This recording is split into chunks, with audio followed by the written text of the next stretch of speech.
നമസ്കാരം. പൊതുവിൽ കേരളത്തിൽ ഈ ദുരന്തങ്ങളെ നേരിടുക, പകർച്ചവ്യാധികൾ പൊട്ടിപ്പുറപ്പെടുകയാണെങ്കിൽ അതിനെ നേരിടുക, ഇങ്ങനെയുള്ള ഫയർ ഫൈറ്റിംഗിൽ നമ്മുടെ ആരോഗ്യ സംവിധാനം വളരെ കാര്യക്ഷമമാണ്. ഇപ്പൊ നമുക്ക് അങ്ങനെ ഒരു ഫയർ ഫൈറ്റിംഗിന്റെ സാഹചര്യം അല്ല. പക്ഷെ ഈ കൊറോണ രോഗബാധയുമായിട്ട് ബന്ധപ്പെട്ടിട്ട് ഒരുപാട് ഒരു ഇമ്പെൻഡിങ് എന്ന് നമ്മൾ പറയുമ്പോൾ വരികയോ വരാതിരിക്കുകയോ ചെയ്യാം. പക്ഷെ വരാനുള്ള സാധ്യതകൾ മുന്നിൽ കണ്ടുകൊണ്ടുള്ള ഒരു ചർച്ചയാണ്. ഡിസംബർ ഏതാണ്ട് ആദ്യവാരം ആയിരിക്കണം ചൈനയിൽ ഈ കൊറോണ രോഗബാധ ആരംഭിച്ചത്. അപ്പൊ ആദ്യം വന്ന കേസുകളൊക്കെ അവർക്കൊരു മാർക്കറ്റുമായിട്ട് ബന്ധപ്പെട്ടിട്ടാണ് അവർ പറയുന്നത് ചൈനയിൽ. പക്ഷെ അത് കഴിഞ്ഞിട്ട് ഒരു വ്യക്തിയിൽ നിന്നും വ്യക്തിയിലേക്ക് ഈ കൊറോണ രോഗബാധ ഉണ്ടായിക്കൊണ്ടിരിക്കുകയാണ്. നമ്മൾ അതിനെ നോവൽ കൊറോണ വൈറസ് എന്നാണ് പേരിട്ടിരിക്കുന്നത്. നമ്മൾ നേരത്തെ ഇന്നൊക്കെ പറയുന്ന ഒരു അറിവനുസരിച്ച് ഈ നോവൽ കൊറോണ വൈറസ് ഒരു പക്ഷേ ബാറ്റുമായോ അതല്ലെങ്കിൽ SARS severe acute respiratory syndrome 2003 വന്ന സാഴ്സ് എന്ന് പറഞ്ഞ മറ്റൊരു കൊറോണ വൈറസുമായിട്ടും ഒക്കെ ഇതിന്റെ ഒരു ജനിതക രേഖയ്ക്ക് സാമ്യമുണ്ട് എന്നാണ് പറയുന്നത്. ഇത്തരം വിവരങ്ങൾ മാറി വരാം. എന്തായാലും മൃഗങ്ങളിലും നിന്ന് മനുഷ്യരിലെത്തി ഇപ്പോൾ മനുഷ്യരിൽ നിന്ന് മനുഷ്യരിലേക്ക് പ്രധാനമായും വായുവഴി എന്ന് നമ്മൾ പറയുമ്പോൾ ഇതിനകത്ത് ആരോഗ്യ സംവിധാനത്തിനകത്ത് കോണ്ടാക്ട് പ്രിക്കോഷൻസും പറയുന്നുണ്ട്. കാരണം ഇത് എയർബോൺ പ്രിക്കോഷൻസ് ആണ് ഏറ്റവും പ്രധാനം എന്ന് പറയുമ്പോൾ തന്നെ രോഗിയുടെ മറ്റു സ്രവങ്ങൾ വഴിയും ഇത് പടരാനുള്ള സാധ്യതയും അതോടൊപ്പം ഇന്നലത്തേക്ക് ഒരു പ്രധാന വെളിപ്പെടുത്തൽ എന്ന് പറയുന്നത് ലക്ഷണം തുടങ്ങുന്നതിന് മുമ്പുള്ള സമയത്തും ഇതിൽ നിന്ന് രോഗസംക്രമണം ഉണ്ടാകാനുള്ള സാഹചര്യങ്ങളുണ്ട്. ഇതെല്ലാം സാധ്യതകളാണ്. ഈ എല്ലാ സാധ്യതകളെയും വിലയിരുത്തിക്കൊണ്ട് ഇന്ന് കേരളം അല്ലെങ്കിൽ ആരോഗ്യ സംവിധാനത്തിനകത്ത് എന്തൊക്കെയാണ് നമ്മൾ ചെയ്യേണ്ടതെന്നും കുറച്ച് മുന്നൊരുക്കങ്ങളല്ല. കാരണം അത് ശരിക്കും പ്രതിരോധ പ്രവർത്തനങ്ങൾ തന്നെയാണ്. ഇന്ന് കേരളത്തിൽ ഒരു ചൈനയിൽ നിന്ന് പഠിക്കാൻ പോയതോ അല്ലാതെയോ ആയിട്ട് ഒരു 280ഓളം ആളുകൾ തിരികെ എത്തിയിട്ടുണ്ട്. വരുന്ന ദിവസങ്ങളിൽ കുറച്ചു പേർ കൂടി തിരികെ വരുമായിരിക്കും. ഇവർക്കുള്ള മാർഗനിർദ്ദേശങ്ങളാണ് ആദ്യം. കാരണം ഇന്ന് നമുക്ക് ഒരു കമ്മ്യൂണിറ്റി സ്പ്രെഡ് ഇല്ല. നേപ്പാളിൽ കൊറോണ വൈറസ് സ്ഥിരീകരിച്ചിട്ടുണ്ടെങ്കിലും നേപ്പാളുമായിട്ട് അടുത്ത് കിടക്കുന്ന ഇന്ത്യൻ സംസ്ഥാനങ്ങൾ വഴിയൊക്കെ ഇങ്ങോട്ട് വരാനുള്ള സാധ്യതകളൊക്കെ നിലനിൽക്കുന്നുണ്ടെങ്കിലും ഇന്ന് നമുക്ക് ആദ്യത്തെ കൊറോണ വൈറസ് രോഗം കേരളത്തിൽ എത്തുന്നെങ്കിൽ ഏറ്റവും സാധ്യത കൽപ്പിക്കപ്പെടുന്നത് ചൈനയിൽ നിന്നും തിരികെ എത്തിയ ആർക്കെങ്കിലും വരാനുള്ളതാണ്. അതുകൊണ്ട് തന്നെ അവർക്ക് വേണ്ടിയുള്ള സുരക്ഷാ മാനദണ്ഡങ്ങളാണ് ഇതിൽ ഏറ്റവും പ്രധാനം. ആദ്യത്തെ 28 ദിവസമാണ് അതിന്റെ ഹോം ക്വാറന്റൈൻ നമ്മൾ ഉദ്ദേശിക്കുന്നത്. ആ 28 ദിവസത്തിന്റെ കണക്ക് എന്ന് പറയുന്നത് ഏറ്റവും കുറഞ്ഞ ഇൻക്യുബേഷൻ പീരീഡ് ആയ 2 ദിവസം തൊട്ട് ഏറ്റവും കൂടിയ ഇൻക്യുബേഷൻ പീരീഡ് ആയ 14 ദിവസം വരെയാണ് ഇപ്പൊ കണക്കാക്കിയിരിക്കുന്നത്. ആ 14ന്റെ ഇരട്ടിയാണ് 28. അപ്പൊ ചൈനയിൽ നിന്ന് എന്നാണോ യാത്ര തിരിച്ചത് അതിൽ നിന്ന് 28 കൂടെ കൂട്ടിയ ഒരു ദിവസം വരെയാണ് ഇവര് മറ്റ് ആളുകളുമായിട്ടുള്ള സമ്പർക്കം ഒഴിവാക്കേണ്ടത്. അതെങ്ങനെയാണെന്നുള്ള കുറച്ചുകൂടെ വിശദമായ കാര്യങ്ങളിലേക്ക് പോവുകയാണെങ്കിൽ വീട്ടില് വായു സഞ്ചാരമുള്ള ബാത്ത് അറ്റാച്ച്ഡ് ആയിട്ടുള്ള ഒരു മുറിയിലാണ് കഴിയേണ്ടത്. രോഗലക്ഷണങ്ങൾ ഇല്ലെങ്കിൽ പോലും മറ്റുള്ള വീട്ടിലെ മറ്റംഗങ്ങളുമായിട്ട് സമ്പർക്കം ഒഴിവാക്കണം എന്ന് പറയുമ്പോൾ വീട്ടിൽ ഒരുപാട് പൊതു ഇടങ്ങളുണ്ട്. ഒന്നിച്ച് ഭക്ഷണം കഴിക്കുക, TV കാണുക, ഒന്നിച്ചിരുന്ന് സംസാരിക്കുക, അത്തരം സാഹചര്യങ്ങളിലൂടെയുള്ള സമ്പർക്കം ഒഴിവാക്കിക്കൊണ്ട് മുറിയിൽ തന്നെ ചൈനയിൽ നിന്നുള്ള വ്യക്തി ഇത്രത്തോളം എനിക്ക് തോന്നുന്നു മറ്റു കാര്യങ്ങളൊക്കെ ചെയ്യാമായിരിക്കും, പുസ്തകം വായിക്കുകയും മറ്റും. പക്ഷെ ആ ഉപയോഗിക്കുന്ന വസ്തുക്കൾ പങ്കിടരുത്. ഉദാഹരണത്തിന് ഉപയോഗിക്കുന്ന ഫോണോ ഭക്ഷണം കഴിക്കുന്ന പാത്രങ്ങൾ, ഗ്ലാസ്, കപ്പ്, ഉപയോഗിക്കുന്ന കിടക്ക വിരികൾ, ഇത്തരം കാര്യങ്ങൾ വീട്ടിലുള്ള മറ്റുള്ളവരുമായി പങ്കുവെക്കരുത്. അത് മാത്രമല്ല അതിനെ അണുവിമുക്തമാക്കുകയും വേണം. ഉദാഹരണത്തിന് ഇപ്പൊ ഷീറ്റ്, ടവൽ, തോർത്ത് ഇങ്ങനെയുള്ള കാര്യങ്ങൾ അണുവിമുക്തമാക്കണം. ബ്ലീച്ച് സൊല്യൂഷൻ തന്നെയാണ് അതിന് ഏറ്റവും നല്ലത്. ഇത് കൂടാതെ അഥവാ ഏതെങ്കിലും ഒരു രോഗലക്ഷണം, കൊറോണ വൈറസിന് ഇപ്പൊ നമ്മൾ പറയുന്ന പ്രധാന രോഗലക്ഷണങ്ങൾ പനിയും ചുമയും ശ്വാസം മുട്ടുമാണ്. ഇത്തരം രോഗലക്ഷണങ്ങൾ ഏതെങ്കിലും കാണുകയാണെങ്കിൽ ഇത് 14 ദിവസത്തിനകമാണ് നമ്മൾ പ്രതീക്ഷിക്കുന്നത്. 14 ദിവസത്തിനകം കാണുകയാണെങ്കിൽ നമ്മൾ തൊട്ടടുത്തുള്ള ചികിത്സാ സംവിധാനത്തിലേക്ക് എത്തേണ്ടതാണ്. ഇനി അതെങ്ങനെയാണ് എത്തേണ്ടതെന്ന് പറയാം. ഓരോ ജില്ലയിലും മെഡിക്കൽ കോളേജ് ഉൾപ്പെടെ 2 ഐസൊലേഷൻ ചികിത്സാ സംവിധാനങ്ങളാണ് കൊറോണ ബാധയുടെ ഒരു മുന്നൊരുക്കമായിട്ട് ഏർപ്പെടുത്തിയിരിക്കുന്നത്.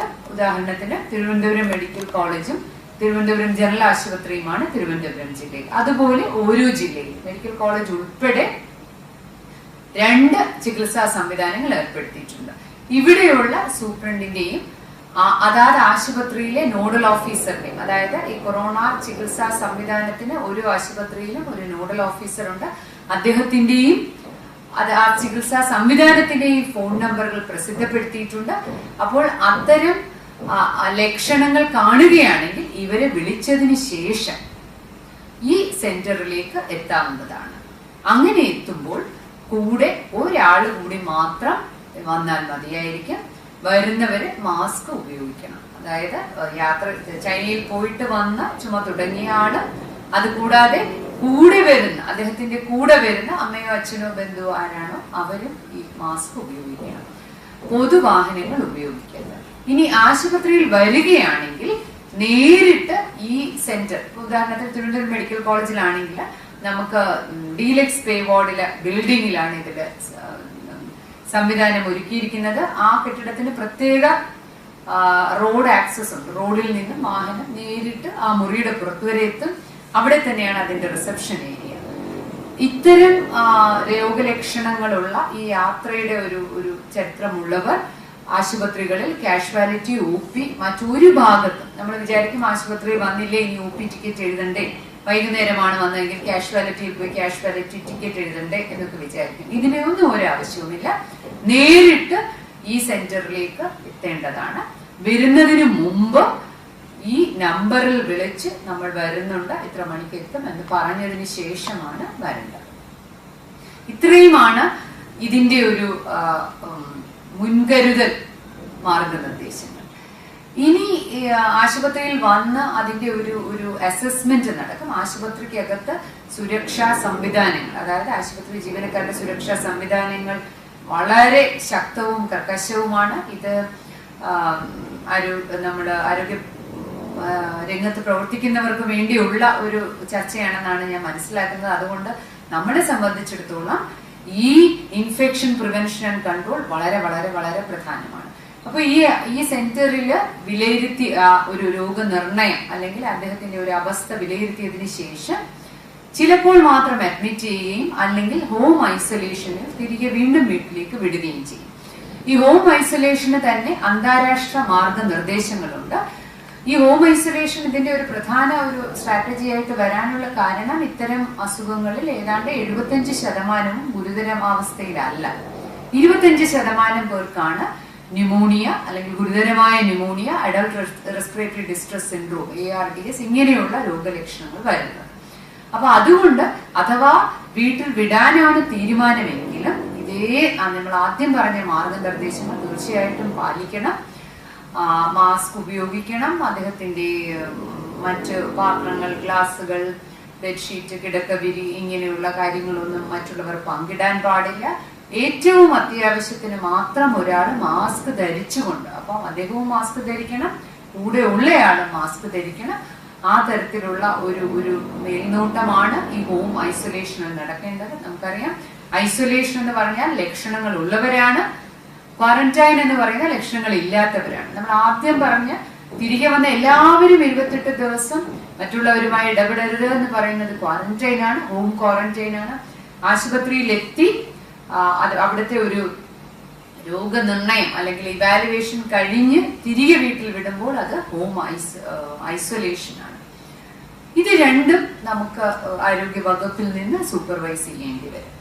ഇത് ഇത്രയുമാണ് ചുരുക്കി നമ്മുടെ ആരോഗ്യ സംവിധാനത്തിനകത്ത് ഇപ്പോഴുള്ള മാർഗനിർദ്ദേശങ്ങൾ. ഇത് കൂടാതെ ആരോഗ്യ സംവിധാനങ്ങളെ സംബന്ധിച്ചിടത്തോളം ഏറ്റവും പ്രധാനം ഇത് ഇത്രയും പറഞ്ഞത് ഇത് സമൂഹത്തിൽ പടരാതിരിക്കാനാണ്. അതായത് ഇതിന്റെ ഒരു കമ്മ്യൂണിറ്റി സ്പ്രെഡ് ഇത് എസ്റ്റാബ്ലിഷ് ചെയ്യാതിരിക്കുക എന്നുള്ളതാണ് കേരളത്തെ സംബന്ധിച്ചിടത്തോളം ഇന്നത്തെ ഏറ്റവും ക്രിട്ടിക്കൽ പോയിന്റ്. കാരണം നമുക്കറിയാം ഇവിടെ ഒരു ലോക്കൽ സ്പ്രെഡ്, ഇവിടെ ഒരാളിൽ നിന്ന് മറ്റൊരാളിലേക്ക് നമ്മുടെ നാട്ടിൽ, അതായത് ചൈനയിൽ പോയിട്ടില്ലാത്തവർക്കിലേക്ക് ഇത് പകർന്ന് തുടങ്ങുന്ന ഒരു സാഹചര്യത്തില് നമ്മൾ ഈ കോണ്ടാക്ട് ട്രേസിങ്ങും ഒക്കെ വളരെ ബുദ്ധിമുട്ടെന്ന് വെച്ചാൽ വന്നാൽ നമ്മൾ ചെയ്യേണ്ടി വരും. പക്ഷെ അത് ഒഴിവാക്കാൻ വേണ്ടിയിട്ടാണ് ഇന്ന് എടുക്കുന്ന നടപടികൾ. അത് ഒഴിവാക്കാൻ പറ്റുന്ന ഒരു സാഹചര്യമാണ്.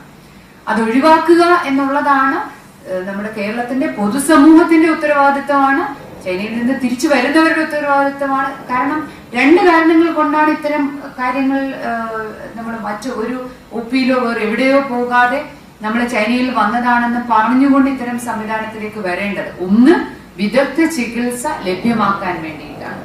കാരണം എത്രയും നേരത്തെ വിദഗ്ധ ചികിത്സ കിട്ടുന്നോ അത്രത്തോളമാണ് ഇതിന്റെ ഒരു ഔട്ട്കം, പ്രോഗ്നോസിസ്. അപ്പൊ അത് ആ വ്യക്തിക്ക് വേണ്ടി കൂടിയാണ്. രണ്ടാമത്തത്, ഇതോടൊപ്പം പ്രാധാന്യമുള്ളതാണ്, ഒരാളിൽ നിന്ന് വീണ്ടും ഒരാളിലേക്ക് പോലും ഇത് പടരരുത് എന്നുള്ളത്. ഇപ്പോഴുള്ള എനിക്ക് തോന്നുന്നു ഹോങ്കോങ്ങിലേക്ക് ഒരു പബ്ലിക് ഹെൽത്ത് ഡിവിഷൻ മേധാവിയുടെ ഒരു അനുമാനം അനുസരിച്ച് ഒരു ഔട്ട്ബ്രേക്ക് വന്നു കഴിഞ്ഞാൽ ഓരോ 6 ദിവസവുമാണ് ഇതിന്റെ എണ്ണം ഇരട്ടിക്കാനുള്ള ഒരു സാധ്യത. ഇതിന്റെ ഒരു ബേസൽ റീപ്രൊഡക്ഷൻ നമ്പർ 1.4 തൊട്ട് 2.5 വരെയാണ്. അപ്പൊ അതുകൊണ്ടാണ് ഇത് വന്നു കഴിഞ്ഞ് ഒരു ലോക്കൽ സ്പ്രെഡ് എസ്റ്റാബ്ലിഷ് ചെയ്താൽ വീണ്ടും ഇത് മൾട്ടിപ്ലൈ ചെയ്യും, നമുക്ക് വീണ്ടും കണ്ടെയ്ൻ ചെയ്യാൻ. കേരളത്തിന്റെ ആരോഗ്യ സംവിധാനം വളരെ ശക്തമാണ്, നമുക്കതിൽ അഭിമാനമുണ്ട്, നമുക്ക് ആത്മവിശ്വാസമുണ്ട്. എന്നാൽ പോലും ഇപ്പോ നമുക്ക് ഏറ്റവും ഒരു സുവർണാവസരം എന്ന് പറയുന്ന ഒരു ഗോൾഡൻ ഓപ്പർച്യൂണിറ്റി ഇപ്പോഴാണ്. ഇപ്പൊ നമുക്ക് ഇത് പ്രതിരോധിക്കാൻ പറ്റണം. ആശുപത്രിയിൽ സ്പ്രെഡ് ചെയ്യാൻ പാടില്ല. ആശുപത്രിയിൽ സ്പ്രെഡ് ചെയ്യാതിരിക്കണമെങ്കിൽ നമ്മൾ ഓരോരുത്തരും ഇപ്പൊ PPE എങ്ങനെ ധരിക്കണം, എങ്ങനെയാണ് മറ്റ് ഇൻഫെക്ഷൻ കൺട്രോൾ രീതികൾ അവലംബിക്കേണ്ടത്, ഒരു ശ്രദ്ധക്കുറവ് നമ്മുടെ ഭാഗത്തു നിന്ന് വളരെ വിലപിടിപ്പുള്ളതായിരിക്കും. കാരണം നമുക്ക് ഈ സൂക്ഷിക്കാതിരുന്നാൽ വരുന്നത് പിന്നെ ഈ മൾട്ടിപ്ലൈ ചെയ്തുകൊണ്ടേയിരിക്കുന്നത്. അപ്പൊ അതുകൊണ്ട് ഒരിക്കലും സംഭവിക്കരുത്. ആശുപത്രിക്ക് അകത്തുള്ള സുരക്ഷാ മാനദണ്ഡങ്ങളെ കുറിച്ചും എന്തൊക്കെയാണ് പ്രായോഗികമായി ചെയ്യേണ്ടത്, ആശുപത്രി അതിന്റെ കുറെ അഡ്മിനിസ്ട്രേറ്റീവ് ഇഷ്യൂസ് ഉണ്ട്. ഡോക്ടർ അരവിന്ദ് അതിലേക്ക് വിശദമായിട്ട് ചർച്ച ചെയ്യും. നമ്മൾ ഓരോരുത്തരും ഇതിനെക്കുറിച്ച് ട്രെയിൻഡ് ആയിരിക്കണം, ഇതിനെക്കുറിച്ച് നമുക്ക് അറിവ് വേണം. അതുകൂടാതെ നമ്മുടെ കമ്മ്യൂണിറ്റി സ്പ്രെഡിന്റെ കാര്യം, അതാണ് ഇപ്പൊ നമ്മൾ കൂടുതൽ എംഫസൈസ് ചെയ്തുകൊണ്ടിരിക്കുന്നത്. കാരണം നമ്മൾ കൂടുതൽ കേസുകൾ ആശുപത്രിയിലേക്ക് വരുന്ന ഒരു സാഹചര്യം വരുന്നതേ ഉള്ളൂ. ആദ്യം വരുന്നതിന് വളരെ വിരലിലെണ്ണാവുന്നവരാണ് അതിന്റെ ഒരു നിരീക്ഷണത്തിലേക്ക് ഉള്ളത്. ബാക്കിയുള്ളവരെല്ലാം നമ്മുടെ കമ്മ്യൂണിറ്റിയിലാണ്. അതുകൊണ്ടാണ് വളരെ വിശദമായ സുരക്ഷാ മാനദണ്ഡങ്ങൾ ഒരു പരസ്യപ്പെടുത്തുന്നത്. ഇത്രയുമാണ് ഇന്നത്തെ സാഹചര്യത്തിൽ വളരെ പ്രസക്തമായി കൊറോണ വൈറസ് പ്രതിരോധത്തിന് വേണ്ടി നമ്മൾ സ്വീകരിക്കേണ്ട പ്രധാനപ്പെട്ട കാര്യങ്ങൾ. നന്ദി, നമസ്കാരം.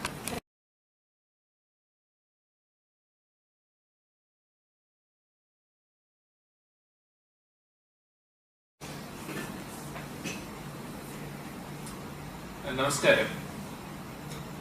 ചൈനയിലെ ഹുബൈയിലെ വുഹാൻ പ്രൊവിൻസിൽ നിന്ന് പൊട്ടിപ്പുറപ്പെട്ട ഇപ്പോൾ നോവൽ കൊറോണ വൈറസ് 14 രാജ്യങ്ങളിൽ എത്തിക്കഴിഞ്ഞു. ഈ ഒരു സാഹചര്യത്തിൽ ഈ രോഗം നേരിടാനുള്ള മാർഗനിർദ്ദേശങ്ങൾ WHO-യും കേന്ദ്ര ഗവൺമെന്റും കേരള ഗവൺമെന്റും പുറത്തിറക്കി.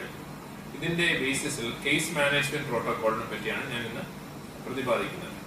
കേസ് മാനേജ്മെന്റില് ഈ എമർജിംഗ് വൈറൽ ഇൻഫെക്ഷൻസിനെല്ലാം തന്നെ പൊതുവായ ഒരു കാര്യമുണ്ട്. അതിനെതിരെ എഫക്റ്റീവ് ആയിട്ടുള്ള വാക്സിനോ അതിനെതിരെ എഫക്റ്റീവ് ആയിട്ടുള്ള മെഡിസിൻസോ ലഭ്യമല്ല. നോവൽ കൊറോണ വൈറസും ഇതിനൊരു എക്സെപ്ഷൻ അല്ല. ഇതിനെതിരെ as of now we don't have an effective antiviral, effective vaccine ലഭ്യമല്ല. പിന്നെ ലഭ്യമായിട്ടുള്ള കാര്യം infection prevention and control measures ആണ്. അത് വളരെ പ്രധാനപ്പെട്ടുള്ള ഒരു കാര്യമാണ്. ഈ രോഗം പടർന്നു പിടിക്കുന്നത് തടയാനുള്ള നമ്മളുടെ കയ്യിലുള്ള ഏറ്റവും എഫക്റ്റീവും ഏറ്റവും പവർഫുള്ളുമായിട്ടുള്ള weapon infection prevention and control practices ആണ്. Infection prevention and control practices ഏറ്റവും സ്ട്രിക്റ്റ് ആയിട്ട് നടപ്പിലാക്കേണ്ട സ്ഥലം ഹോസ്പിറ്റൽസ് ആണ്. കാരണം ഈ വൈറസിന്റെ ട്രാൻസ്മിഷൻ ഡൈനാമിക്സും വൈറൽ കൈനറ്റിക്സിനെ പറ്റി ഇപ്പോ അറിവുള്ള നോളജ് വെച്ചിട്ട് ഇതിന്റെ R0, അതായത് റിപ്രൊഡക്ഷൻ കപ്പാസിറ്റി എന്ന് പറയുന്നത് 1.4 to 2.5 ആണ്. 1.4 to 2.5 means that one patient affect ആയാൽ 1.4 to 2.5 അതർ പേഴ്സൺസ് ഇൻഫെക്ഷൻ വരാനുള്ള സാധ്യതയുണ്ട്. രണ്ടാമത്തെ കാര്യം ഇതിന്റെ കേസ് ഫെറ്റാലിറ്റി റേറ്റ് ആണ്. Case fatality as of now it is around 3 to 4%. സാർസിനെ വെച്ച് നോക്കുമ്പോൾ കുറവാണ്. SARS 10%, MERS it was around 36%. So സാർസും മെർസും ഈ കൊറോണ വൈറസ് നമ്മൾ കമ്പയർ ചെയ്യാനുള്ള റീസൺ ഇതെല്ലാം തന്നെ കൊറോണ വൈറസസ് തന്നെയാണ്. അപ്പൊ അതിൽ നമ്മൾ മനസ്സിലാക്കേണ്ട ഒരു കാര്യം, സാർസിലും മെർസിലും മാക്സിമം ട്രാൻസ്മിഷൻ നടന്നിട്ടുള്ളത് ഹോസ്പിറ്റൽ സെറ്റിംഗ്സിലാണ്. അതായത് nosocomial transmission accounted for around 58% of SARS cases and around 70% of MERS cases. So അത് വളരെ വളരെ ഇമ്പോർട്ടന്റ് ആയിട്ടുള്ള ഒരു കാര്യമാണ്. കാരണം ഇതും നോവൽ കൊറോണ വൈറസും സാർസിനുമായിട്ടാണ് maximum homology. 80% homology shares with SARS. Means that SARS use ചെയ്യുന്ന സെല്ലുലാർ റിസപ്റ്റർ തന്നെയാണ് നോവൽ കൊറോണ വൈറസിന്റെ cellular receptor. That is the angiotensin converting enzyme receptor 2 which is present in the lower respiratory tract. ഇത് വളരെ പ്രധാനപ്പെട്ട ഒരു കാര്യമാണ്. ഈ മെർസിന്റെയും receptor എന്ന് പറയുന്നത് ലോവർ റെസ്പിറേറ്ററി ട്രാക്ട് തന്നെയാണ്. അപ്പൊ ഇതിന്റെ ഒരു പ്രത്യേകത എന്ന് പറഞ്ഞാൽ ഇതിന്റെ മാക്സിമം ട്രാൻസ്മിസിബിലിറ്റി ഹോസ്പിറ്റലൈസ് പേഷ്യൻസിനാണ് വരാൻ പോകുന്നത്. കാരണം ഇതിന്റെ സിംറ്റംസ് ആയ fever, dry cough and dyspnoea ഇത് സിംറ്റമാറ്റിക് പേഷ്യൻസ് ആകുമ്പോഴാണ് ഇതിന് പേഷ്യൻസ് കൂടുതൽ ഇൻഫെക്റ്റീവ് ആയിട്ട് മാറുന്നത്. സാർസിനും മെർസിനും നമ്മൾ കണ്ടത് മാക്സിമം ട്രാൻസ്മിഷൻ ഹോസ്പിറ്റലൈസ് പേഷ്യൻസിൽ എന്നാണ് എന്നാണ് പഠനങ്ങൾ സൂചിപ്പിക്കുന്നത്. അതിന്റെ റീസൺ ഹോസ്പിറ്റലൈസ് പേഷ്യൻസിനാണ് മാക്സിമം വൈറസ് എസ്കലേഷൻ ഉണ്ടാകുന്നത്. മാത്രമല്ല ഹോസ്പിറ്റലൈസ് പേഷ്യൻസിനാണ് എയറോസോൾ ജനറേറ്റിംഗ് പ്രൊസീജിയേഴ്സ് നമ്മൾ കൂടുതലായിട്ട് ചെയ്യാൻ ചാൻസ് ഉള്ളത്. ഫോർ എക്സാമ്പിൾ, പേഷ്യൻസിന് ARDS ന്യൂമോണിയ വന്നു കഴിഞ്ഞാൽ ഇവർക്ക് സക്ഷനിങ് വേണ്ടി വരും, ഇവർക്ക് ഇന്റിബേഷൻ വേണ്ടി വരും, ഇവർക്ക് CPR ചിലപ്പോൾ വേണ്ടി വരും. ഈ സമയങ്ങളിൽ എയറോസോൾ ജനറേറ്റിംഗ് പ്രൊസീജിയർ ചെയ്യും.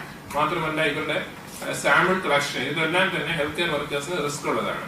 സോ മാക്സിമം സ്പ്രെഡ് ഉണ്ടാകാൻ ചാൻസ് ഉള്ളത് ഹോസ്പിറ്റൽ സെറ്റിംഗ്സിൽ തന്നെയാണ്.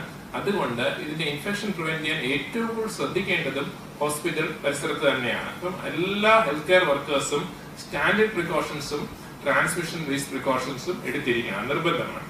അതിനെ കുറിച്ചാണ് ഞാൻ കൂടുതൽ പ്രതിപാദിക്കാൻ പോകുന്നത്. Infection prevention control measures start ചെയ്യുന്നത് ഈ പേഷ്യന്റ് എവിടെ ഹോസ്പിറ്റലിൽ വരണം എന്നതിൽ തൊട്ടാണ്. അപ്പൊ അതിന് ഗവൺമെന്റ് വ്യക്തമായ നിർദ്ദേശം നൽകിക്കഴിഞ്ഞു. പേഷ്യൻസ് വരേണ്ടത് ഡെസിഗ്നേറ്റഡ് ഹോസ്പിറ്റൽസിലോട്ടാണ്.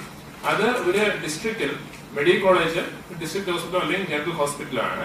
ഈ ഡെസിഗ്നേറ്റഡ് ഹോസ്പിറ്റലിലോട്ട് വിളിച്ചു പറഞ്ഞ ശേഷമായിരിക്കും ചൈനയിൽ നിന്ന് വരുന്ന പേഷ്യൻസ് ആശുപത്രിയിൽ എത്തുക.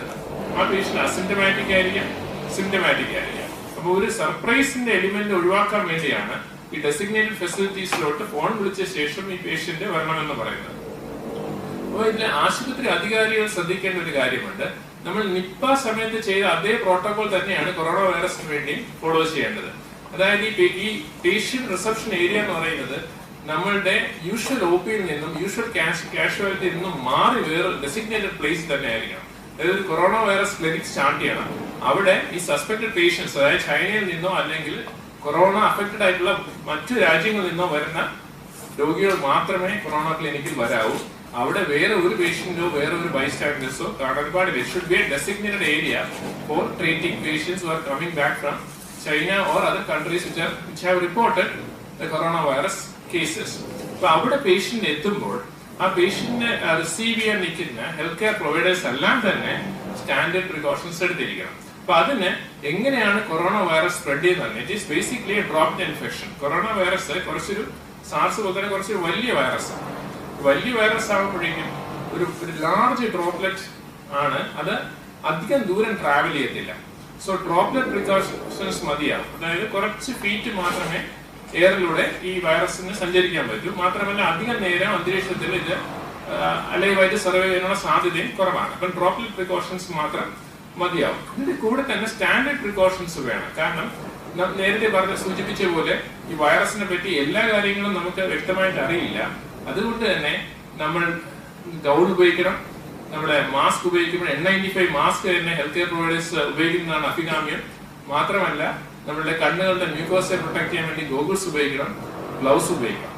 സോ ഇതിനെക്കാളും ഉപരി ഏറ്റവും പ്രധാനപ്പെട്ട കാര്യം ഫ്രീക്വന്റ് ഹാൻഡ് ഹൈജീൻ തന്നെയാണ്. ഹാൻഡ് ഹൈജീൻ നമുക്ക് ആൽക്കോഹോൾ ബേസ്ഡ് ഹാൻഡ് റബ് വെച്ചും ചെയ്യാം, സോപ്പ് ആൻഡ് വാട്ടർ വെച്ചും ചെയ്യാം. അപ്പൊ നമ്മൾ ഈ ട്രീറ്റ്മെന്റ് നമ്മുടെ OP ക്ലിനിക്കില് ഇതിന്റെ ലോജിസ്റ്റിക്കൽ അവൈലബിലിറ്റി ഉറപ്പുവരുത്തണം, PPE അവൈലബിലിറ്റി ഉറപ്പുവരുത്തണം. അതുകൂടാതെ ആൽക്കോഹോൾ ബേസ്ഡ് ഹാൻഡ് റബ്സിന്റെ അവൈലബിലിറ്റി ഉറപ്പുവരുത്തണം. Donning and doping area separate ആയിട്ട് വേണം.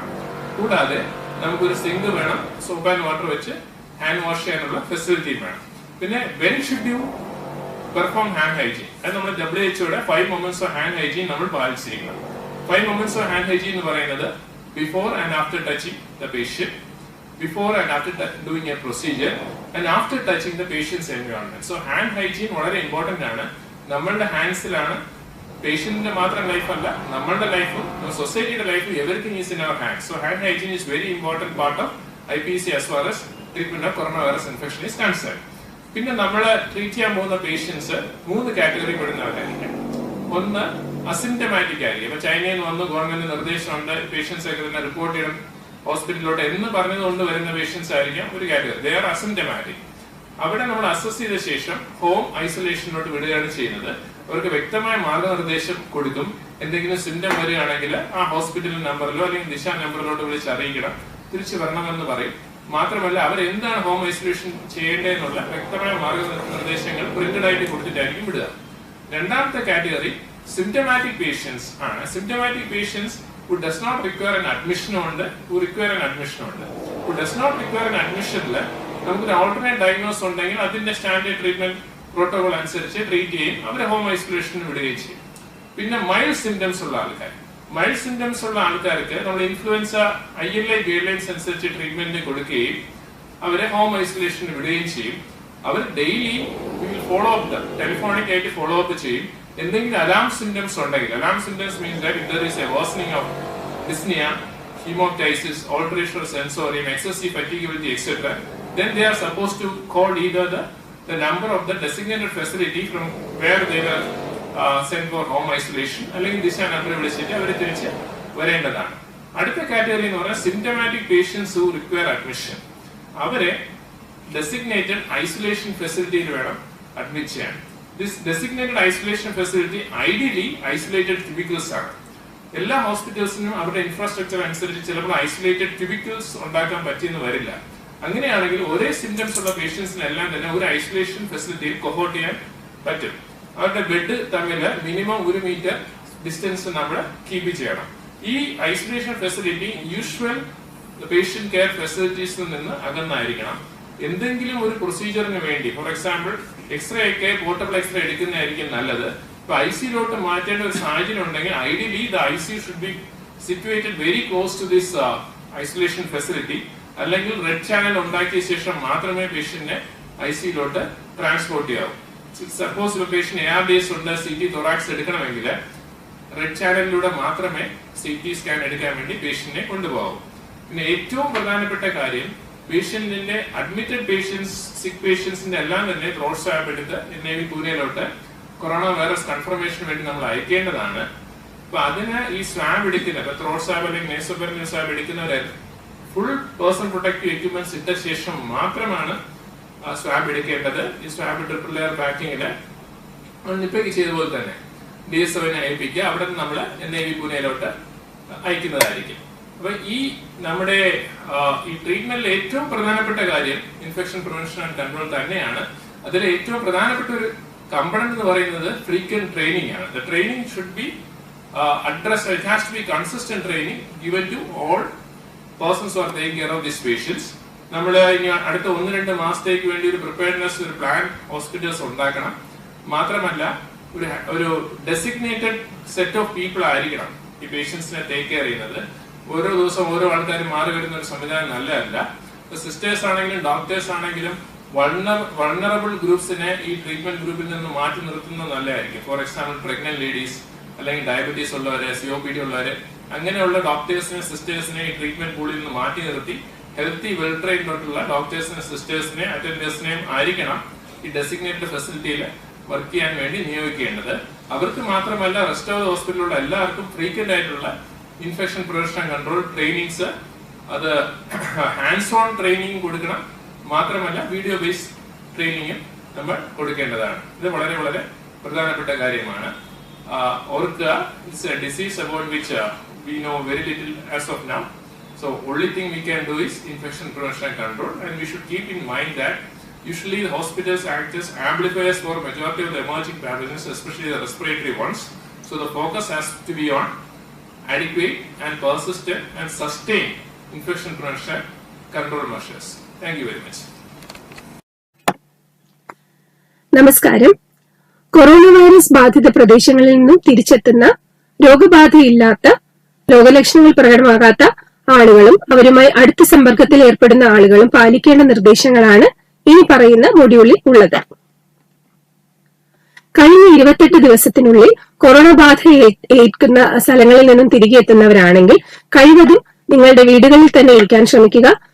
തിരക്കിട്ട സ്ഥലങ്ങൾ സന്ദർശിക്കുന്നത് കുറയ്ക്കുക. തീരെ പാടില്ല എന്ന് തന്നെ പറയാം. മാളുകൾ, തിയേറ്ററുകൾ, മാർക്കറ്റുകൾ, ആരാധനാ സ്ഥലങ്ങൾ എന്നിവ സന്ദർശിക്കാതിരിക്കുക. വീട്ടിൽ സന്ദർശകരെ അവോയ്ഡ് ചെയ്യുക. ചുമയ്ക്കുമ്പോഴും തുമ്മുമ്പോഴും വായയും മൂക്കും ഹാൻഡ് കർച്ചീഫ്, ടവൽ, മാസ്ക് എന്നിവ ഉപയോഗിച്ച് പൊത്തിപ്പിടിക്കുക. കൈ ഇടയ്ക്കിടെ കഴുകുക. സോപ്പിട്ടോ ആൽക്കഹോൾ ബേസ്ഡ് ഹാൻഡ് സാനിറ്റൈസറുകൾ ഉപയോഗിച്ചോ കഴുകുക. ഓരോ തവണ ചുമയ്ക്കുമ്പോഴും തുമ്മുമ്പോഴും ഇത് ചെയ്യുന്നത് നന്നായിരിക്കും. നിങ്ങൾക്ക് ചുമ, തൊണ്ടവേദന, പനി, ശ്വാസതടസ്സം എന്നിവ ഏതെങ്കിലും സമയത്ത് ഉണ്ടാകുകയാണെങ്കിൽ ഉടനെ തന്നെ ദിശയുടെ ഹെൽപ്പ് ലൈൻ നമ്പറായ 0471-255-2056 എന്ന നമ്പറിലേക്കോ തൊട്ടടുത്തുള്ള ആരോഗ്യ പ്രവർത്തകരെയോ ബന്ധപ്പെടുക. ഒരു കാരണവശാലും സ്വയം ചികിത്സയോ ലാബുകളിൽ പോയി സ്വയം ടെസ്റ്റ് ചെയ്യലോ ചെയ്യരുത്. വീട്ടിൽ തൊട്ടടുത്ത് നിങ്ങളുടെ കാര്യങ്ങൾ നോക്കുന്ന ഹൗസ് ഹോൾഡ് കോണ്ടാക്ട്സ്, നിങ്ങളുടെ ബന്ധുക്കൾ, വീട്ടിലുള്ള മറ്റാൾക്കാരുമായിട്ട് നേരിട്ട് സമ്പർക്കം പുലർത്തുന്നത് കുറയ്ക്കുക. അറ്റ്ലീസ്റ്റ് 1 മീറ്റർ ദൂരത്ത് നിന്ന് മാത്രം സാധനങ്ങൾ വാങ്ങുകയോ കൊടുക്കുകയോ ഒക്കെ ചെയ്യുക. നിങ്ങൾ ധാരാളമായിട്ട് വിശ്രമിക്കുക. നല്ല പോഷകാഹാരം കഴിക്കുക. നല്ല ചൂടുവെള്ളം, ധാരാളമായി മറ്റ് പാനീയങ്ങൾ, ഇലക്കറികൾ, പച്ചക്കറികൾ, പിന്നെ ഫ്രൂട്ട്സ് എന്നിവ ഭക്ഷണത്തിൽ ഉൾക്കൊള്ളിക്കുക. ഉപയോഗശേഷമുള്ള ടിഷ്യൂ പേപ്പർ, മാസ്ക്, ടവൽ, ഇത്തരത്തിലുള്ള സാധനങ്ങൾ പ്രത്യേകം ഒരു കണ്ടെയ്നറിൽ വെക്കുക. ഡിസ്പോസ് ചെയ്യാൻ പറ്റുന്നവ ഡിസ്പോസ് ചെയ്യുക. മറ്റ് സാധനങ്ങളുമായിട്ട് ഇൻഫെക്ഷൻ കൈമാറാത്ത രീതിയിൽ ഡിസ്പോസ് ചെയ്യുക. അതോടൊപ്പം തന്നെ ബെഡ്റൂം, ടോയ്ലറ്റ് ഇടയ്ക്കിടെ ഡിസിൻഫെക്ട് ചെയ്യുക, ക്ലീൻ ചെയ്യുക. ഇതിനെ തുടർന്നുള്ള എന്തെങ്കിലും സംശയങ്ങൾക്കായി ദിശയുടെ ഹെൽപ്പ് ലൈൻ നമ്പറിലേക്കോ ആരോഗ്യവകുപ്പിന്റെ ഹെൽപ്പ് ലൈൻ നമ്പറിലേക്കോ ബന്ധപ്പെടാവുന്നതാണ്. നന്ദി.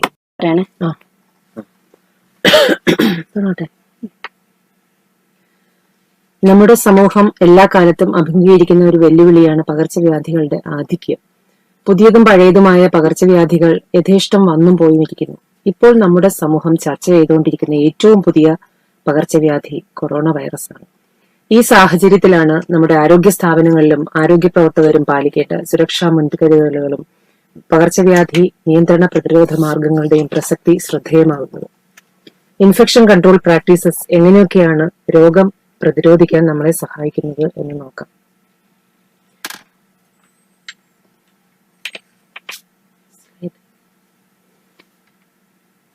പ്രധാനമായും നമ്മൾ പാലിക്കേണ്ട കുറച്ച് പോയിന്റുകള്.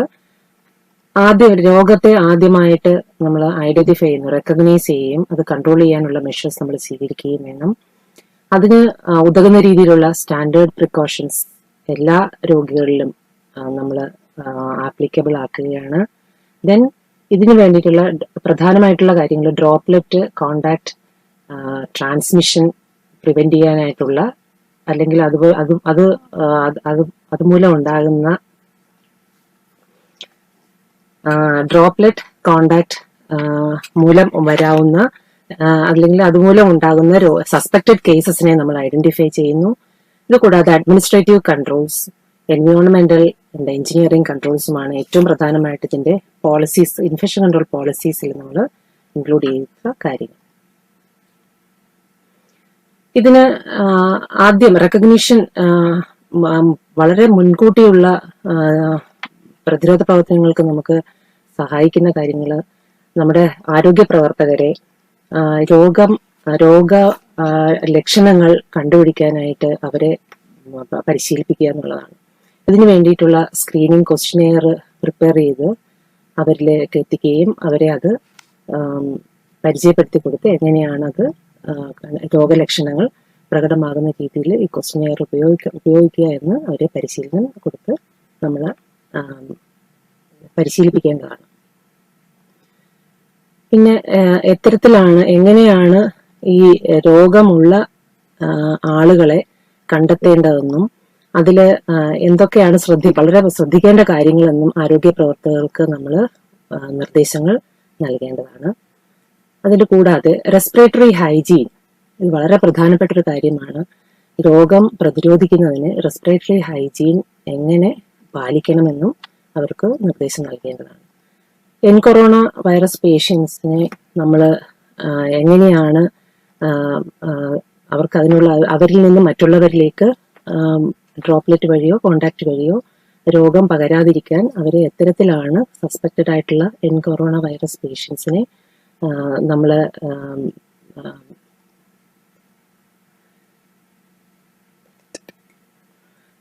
കൊറോണ വൈറസ് സസ്പെക്ട് ചെയ്യുന്ന രോഗികളെ നമ്മൾ എത്തരത്തിലാണ് അവരെ മാറ്റി പാർപ്പിക്കേണ്ടതെന്ന് കൂടി നമ്മളിതിനെ ഓർമ്മപ്പെടുത്തുകയാണ്.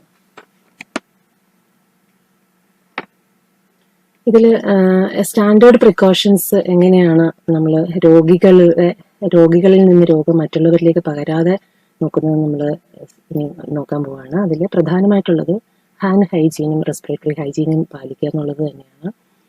അതിൽ നമുക്ക് എല്ലാവർക്കും അറിയാം, നമ്മൾ ഇത്തരത്തിൽ ഇൻഫെക്ഷൻ കൺട്രോൾ പ്രാക്ടീസസിൽ വളരെ പ്രധാനപ്പെട്ട ഒരു കാര്യമാണ് PPE, പേഴ്സണൽ പ്രൊട്ടക്റ്റീവ് എക്യുപ്മെന്റ്സ്.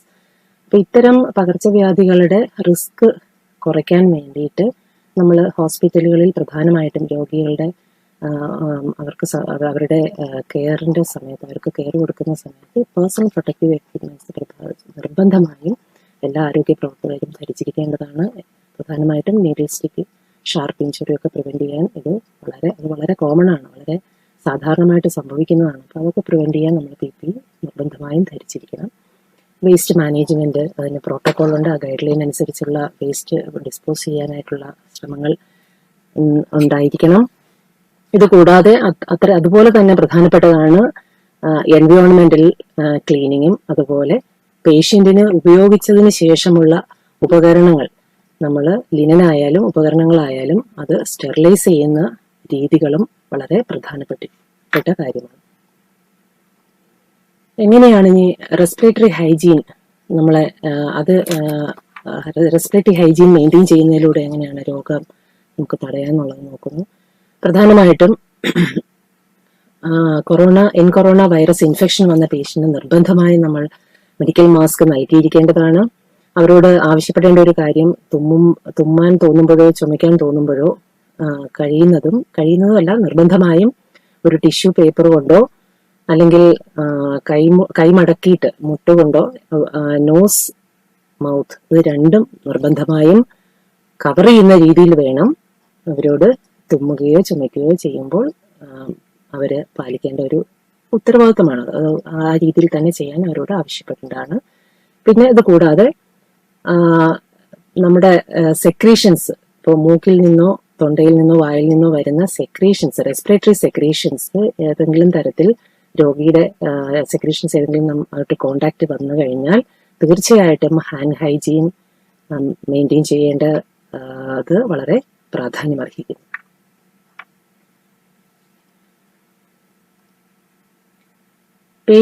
രോഗബാധ ഉണ്ടെന്നൊരു കൊറോണ വൈറസ് ഇൻഫെക്ഷൻ ഉണ്ടെന്ന് സംശയിക്കപ്പെടുന്ന രോഗിയെ നമ്മൾ വളരെ വെന്റിലേറ്റഡ് ആയിട്ടുള്ള ഒരു സിംഗിൾ റൂമിലാണ് പാർപ്പിക്കേണ്ടത്. അത് കഴിയുന്നതും സിംഗിൾ റൂമിൽ ബാത്റൂം അറ്റാച്ച്ഡ് ആയിട്ട് ഉള്ള റൂം ഉണ്ടെങ്കിൽ തീർച്ചയായിട്ടും ആ റൂമായിരിക്കും അഭികാമ്യം. അപ്പോൾ സിംഗിൾ റൂം നമുക്ക് അവൈലബിൾ അല്ലെന്നുണ്ടെങ്കിൽ അതുപോലെ തന്നെ അത്തരത്തിൽ സെയിം രോഗബാധ സംശയിക്കുന്ന രോഗികളുടെ ഒപ്പം നമുക്ക് വേണമെങ്കിൽ അവരെ 1-2 പേരെ ചേർത്ത് ഇടാവുന്നതാണ്. അറ്റ്ലീസ്റ്റ് ഇപ്പൊ 2 രോഗികൾ ഉണ്ടെങ്കിൽ, ഒന്നിൽ കൂടുതൽ രോഗികൾ ഉണ്ടെങ്കിൽ അവരുടെ ബെഡ് തമ്മിൽ 1 മീറ്റർ എങ്കിലും അകലം പാലിച്ചിരിക്കേണ്ടതാണ്. ആരോഗ്യ പ്രവർത്തകരോടും നമ്മൾ അവരെ ഓർമ്മിപ്പിക്കേണ്ട ഒരു കാര്യം, ഈ രോഗബാധ സ്പ്രെഡ് തടയുന്നതിന് വേണ്ടിയിട്ട്, അല്ലെങ്കിൽ ഇവര് രോഗികളിൽ നിന്നും ആരോഗ്യ പ്രവർത്തകരിലേക്ക് രോഗബാധ ഉണ്ടാകുന്നത് തടയുന്നതിന് വേണ്ടിയിട്ട് തീർച്ചയായിട്ടും മെഡിക്കൽ മാസ്ക്, അത് പ്രത്യേകിച്ചും N95 മാസ്ക് ലഭ്യമാക്കി അത് തന്നെ ധരിക്കാനായിട്ട് അവരോട് നിർബന്ധമായും ആവശ്യപ്പെടുക. ഇത് കൂടാതെ രോഗികൾക്ക് പരിചരണം നൽകുമ്പോൾ ആവശ്യമായിട്ടുള്ള PPE, അതായത് മുഖം കവർ ചെയ്യുന്ന രീതിയിൽ, കണ്ണുകൾ സംരക്ഷിക്കുന്ന രീതിയിലുള്ള ഗോഗിൾസ് അല്ലെങ്കിൽ ഫേസ് ഷീൽഡ് ഉപയോഗിക്കാൻ അവരോട് ആവശ്യപ്പെടേണ്ടതാണ്. പിന്നെ ഇത് കൂടാതെ PPEയിൽ വരുന്ന വേറൊരു ഇതാണ് ഫുൾ സ്ലീവ് ലോങ് സ്ലീവ് ഉള്ള ഫ്ലൂയിഡ് റെസിസ്റ്റന്റ് ആയിട്ടുള്ള ഗൗൺ ആണ് അവരോട്. അത് ക്ലീൻ ആയിരിക്കണം, സ്റ്റെറൈൽ ആയിരിക്കണമെന്നില്ല, അത് ക്ലീൻ ആയിരുന്നാൽ മതി. ഇതും അവരോട് ധരിച്ചിട്ട് വേണം അവർക്ക് രോഗികൾക്ക് പരിചരണം നൽകാൻ അവരോട് ചെയ്യേണ്ടത്. അതുപോലെ തന്നെ ഗ്ലൗസും വളരെ പ്രധാനപ്പെട്ട ഒരു PPE. പിന്നെ കഴിയുന്നതും ഇപ്പൊ നമുക്ക് അവൈലബിൾ ആണ്, ഈ ഡിസ്പോസിബിൾ എക്യുപ്മെന്റ് നമുക്ക് നമ്മുടെ സ്ഥാപനങ്ങളിൽ അവൈലബിൾ ആണ്. കഴിയുന്നതും ഇപ്പോൾ ഉദാഹരണത്തിന് സ്റ്റെതസ്കോപ്പ്, BP, കഫ്, തെർമോമീറ്റർ, ഇതിലെല്ലാം രോഗികൾക്ക് നമ്മൾ കഴിയുന്നതും അവൈലബിൾ ആണെങ്കിൽ ഡിസ്പോസിബിൾ എക്യുപ്മെന്റ് തന്നെ ഉപയോഗിക്കാൻ ശ്രദ്ധിക്കുക. ഇനി അഥവാ ഇത് കിട്ടിയില്ലെന്നെങ്കിൽ ഒരേ ഉപകരണം തന്നെ നമുക്ക് ഒന്നിലധികം ആളുകൾക്ക് ഉപയോഗിക്കേണ്ടി വന്നു കഴിഞ്ഞാൽ 70% വീര്യമുള്ള ഈഥയിൽ ആൽക്കഹോൾ കൊണ്ട് ഡിസിൻഫെക്ട് ചെയ്തതിന് ശേഷം, ക്ലീൻ ചെയ്തതിന് ശേഷം മാത്രം അടുത്ത രോഗിക്ക് നമ്മൾ ഈ ഉപകരണം ഉപയോഗിക്കേണ്ടതാകുന്നു. പിന്നെ കണ്ടാമിനേറ്റഡ് ആയിട്ടുള്ള കൈ കൊണ്ട് കണ്ണോ മൂക്ക് വായ ഇതൊന്നും തന്നെ അത് വളരെ ഡേഞ്ചറാണ്. അത് സെക്രീഷൻസും കോണ്ടാക്ട് ഡ്രോപ്ലെറ്റ് ഇൻഫെക്ഷനും ഒക്കെ വരാനുള്ള സാധ്യത വളരെ കൂടുതലാണ്. അപ്പോൾ അത് വളരെ ശ്രദ്ധിക്കുക. കണ്ടാമിനേറ്റഡ് ഹാൻഡ് ഒരിക്കലും നമ്മുടെ ബോഡിയിൽ ടച്ച് ചെയ്യാൻ പാടില്ല. പിന്നെ രോഗികളോട് ആവശ്യപ്പെടേണ്ട ഒരു കാര്യം, അവരെ നമ്മൾ മാറ്റി പാർപ്പിച്ചിരിക്കുകയാണ്, മറ്റുള്ളവരിലേക്ക് രോഗം പകരാതെ മാറ്റി പാർപ്പിച്ചിരിക്കുകയാണ്. അപ്പോൾ ഈ അവസരത്തിൽ അവരോട് അനാവശ്യമായിട്ട്, വളരെ അത്യാവശ്യമല്ലെങ്കിൽ റൂമിന്റെ പുറത്തേക്ക് ഇറങ്ങാൻ പാടില്ല എന്നവരോട് നിർദ്ദേശിക്കേണ്ടതാണ്. അഥവാ ഇപ്പൊ അവർക്ക് ഹോസ്പിറ്റലിലേക്ക് വളരെ അത്യാവശ്യമായിട്ട് ഹോസ്പിറ്റലിലേക്കോ മറ്റെവിടെയെങ്കിലും സ്ഥലത്തേക്കോ പോകേണ്ട ഒരാവശ്യം വരികയാണെങ്കിൽ അത് മുന്നേ കൂട്ടി അതിന്റെ റൂട്ട്, കൊണ്ടുപോകേണ്ട സ്ഥലം മുന്നേ കൂട്ടി നിശ്ചയിക്കുകയും എവിടെയാണോ പോകേണ്ട സ്ഥലം ഹോസ്പിറ്റലാണെങ്കിൽ ആ ഹോസ്പിറ്റലിലെ സ്റ്റാഫിനെ മുൻകൂട്ടി അറിയിക്കണം. മറ്റ് പേഷ്യൻസ്, അവിടെ വരാൻ പോകുന്ന ആൾക്കാർ, ഇതെല്ലാം തന്നെ മുൻകൂട്ടി വിവരങ്ങൾ അറിയിക്കുകയും ഇവർക്കൊക്കെ മാസ്ക്, അതായത് ഈ രോഗിയുമായിട്ട് കോണ്ടാക്ട് വരാൻ സാധ്യതയുള്ള എല്ലാവരും തന്നെ മാസ്ക് ഉപയോഗിച്ചിരിക്കേണ്ടത് നിർബന്ധമാണ്.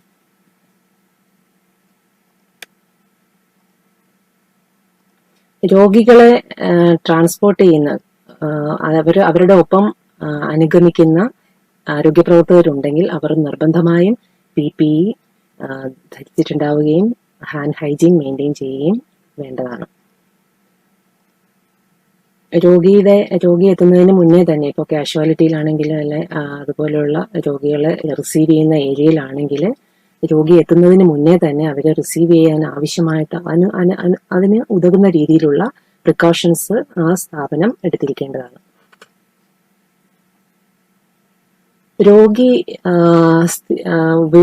രോഗിയുടെ സമ്പർക്കമുണ്ടായ ഏരിയ, സർഫസ്, ഈ ഇതെല്ലാം തന്നെ സ്ഥിരമായിട്ട് റൊട്ടീനായിട്ട് ക്ലീൻ അല്ലെങ്കിൽ ക്ലീൻ ചെയ്യുകയും ഡിസിൻഫെക്റ്റിന്റെ സൊല്യൂഷൻ ഉപയോഗിച്ച് വൃത്തിയാക്കുകയും ഡിസിൻഫെക്ഷൻ ചെയ്യുകയും ചെയ്യേണ്ട ആവശ്യമാണ്.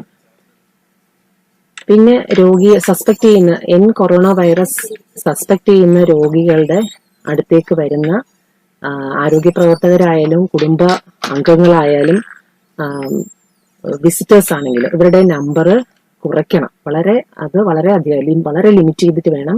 അത്യാവശ്യമുള്ളവർ മാത്രമാണ് ഈ രോഗികളുടെ അടുത്തേക്ക് വരാൻ പാടുള്ളൂ. പിന്നെ ആരൊക്കെയാണ് ഈ രോഗിയുടെ റൂമിലേക്ക് എത്തുന്നതെന്നുള്ള വ്യക്തമായ ഡോക്യുമെന്റേഷൻ, ഒരു റെക്കോർഡ് അവിടെ നമ്മൾ സൂക്ഷിക്കേണ്ടതാണ്. അതിൽ സ്റ്റാഫിന്റെ പേരുണ്ടാവണം. സ്റ്റാഫ് ആണെങ്കിൽ സ്റ്റാഫിന്റെ പേര്, വിസിറ്റേഴ്സ് ആണെങ്കിൽ അത്, റിലേറ്റീവ്സ് ആണെങ്കിൽ അത്, ആരാണെങ്കിലും അവരുടെ ഒരു വ്യക്തമായ ഒരു റെക്കോർഡ് ഉണ്ടായിരിക്കണം. ആരൊക്കെയാണ് രോഗിയെ സന്ദർശിച്ച് മടങ്ങിപ്പോയവരെന്ന് അറിയേണ്ടതാണ്.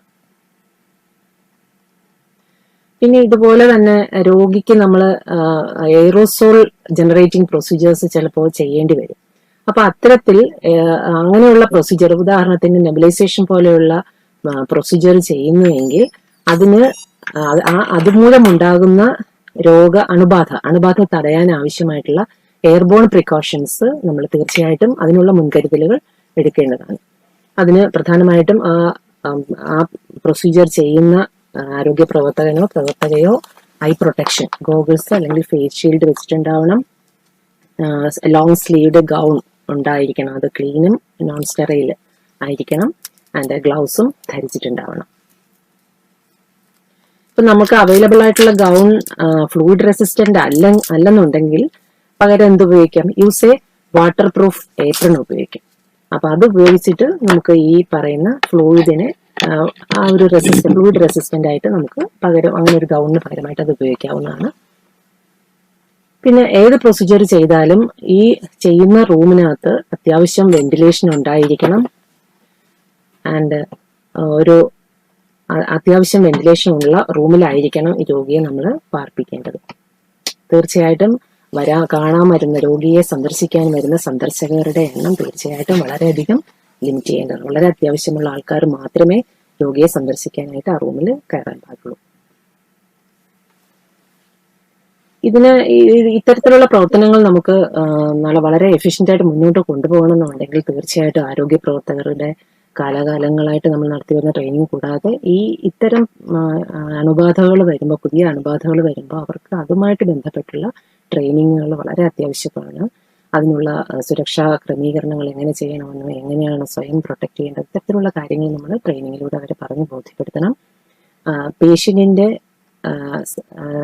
റിലേറ്റീവ്സിന്, അതായത് പേഷ്യന്റിനെ കെയർ കൊടുക്കാൻ വേണ്ടി അവരുടെ കൂടെ നിൽക്കുന്ന ബന്ധുക്കൾക്ക് കൂടി ഇത്തരം എഡ്യൂക്കേഷൻ എങ്ങനെയാണ് അവരും ഇത്തരം രോഗമുള്ള ആൾക്കാർ ശുശ്രൂഷിക്കുമ്പോൾ എത്തരത്തിലാണ് അവർ പാലിക്കേണ്ട ചില കാര്യങ്ങളുണ്ട്, അതുകൂടി അവരെ പറഞ്ഞ് മനസ്സിലാക്കി കൊടുക്കേണ്ടതാണ്.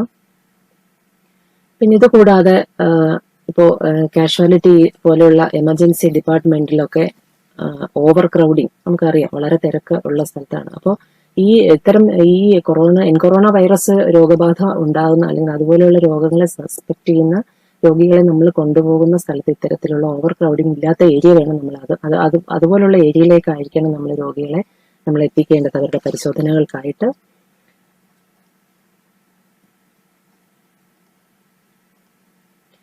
ഈ പേഷ്യന്റിനെ അഥവാ ഹോസ്പിറ്റലൈസ് ചെയ്യേണ്ടി വരുന്ന സാഹചര്യം ഉണ്ടാവുന്നെങ്കിൽ സ്വാഭാവികമായിട്ടും ആ ഒരു പേഷ്യന്റ് സ്റ്റാഫ് റേഷ്യോ നമ്മൾ വളരെ കൃത്യമായിട്ട് ഫോളോ ചെയ്തിട്ടുണ്ടാവണം. കാരണം അധികം ഓവർ ക്രൗഡിങ് സ്റ്റാഫോ അല്ലെങ്കിൽ ഓവർ ക്രൗഡിങ് രോഗികളോ ഉണ്ടാകാത്ത രീതിയിലുള്ള ഒരു റേഷ്യോ മെയിൻറ്റെയിൻ ചെയ്ത് വേണം നമ്മൾ ആ രോഗികൾക്ക് വേണ്ട പരിചരണം നൽകുവാൻ. ആവശ്യത്തിനുള്ള സപ്ലൈസ്, അതായത് എക്യുപ്മെന്റ്സ് ആയാലും മെറ്റീരിയൽസ് ആയാലും എല്ലാം അവിടെ സപ്ലൈ ഉണ്ടായിരിക്കണം.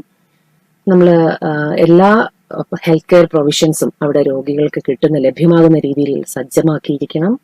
സർവൈലൻസ് സിസ്റ്റം അത് നമ്മൾ തീർച്ചയായിട്ടും അത് ഫോളോ അപ്പ് ചെയ്യുകയും ആവശ്യമുള്ള മെഡിക്കൽ അഡ്വൈസ് നമ്മൾ മറ്റുള്ളവർ എവിടെ നിന്നാണോ ലഭ്യമാകുന്നത് അവിടെ നിന്നെല്ലാം നമ്മൾ നേടിയിരിക്കുകയും വേണം. ഇതിൻ്റെ ഒരു മോണിറ്ററിംഗ് സിസ്റ്റം, എല്ലാ ഡീറ്റെയിൽസും പേഷ്യന്റ് അഡ്മിഷൻ ആയാലും അവരുടെ റിക്കവറി, അപ്പോൾ ഇതുമായിട്ട് ബന്ധപ്പെട്ടുള്ള എല്ലാ കാര്യങ്ങളും മോണിറ്ററിങ്ങും ഡോക്യുമെന്റേഷനും അവിടെ നിർബന്ധമായിട്ടും ഉണ്ടായിരിക്കേണ്ടതാണ്.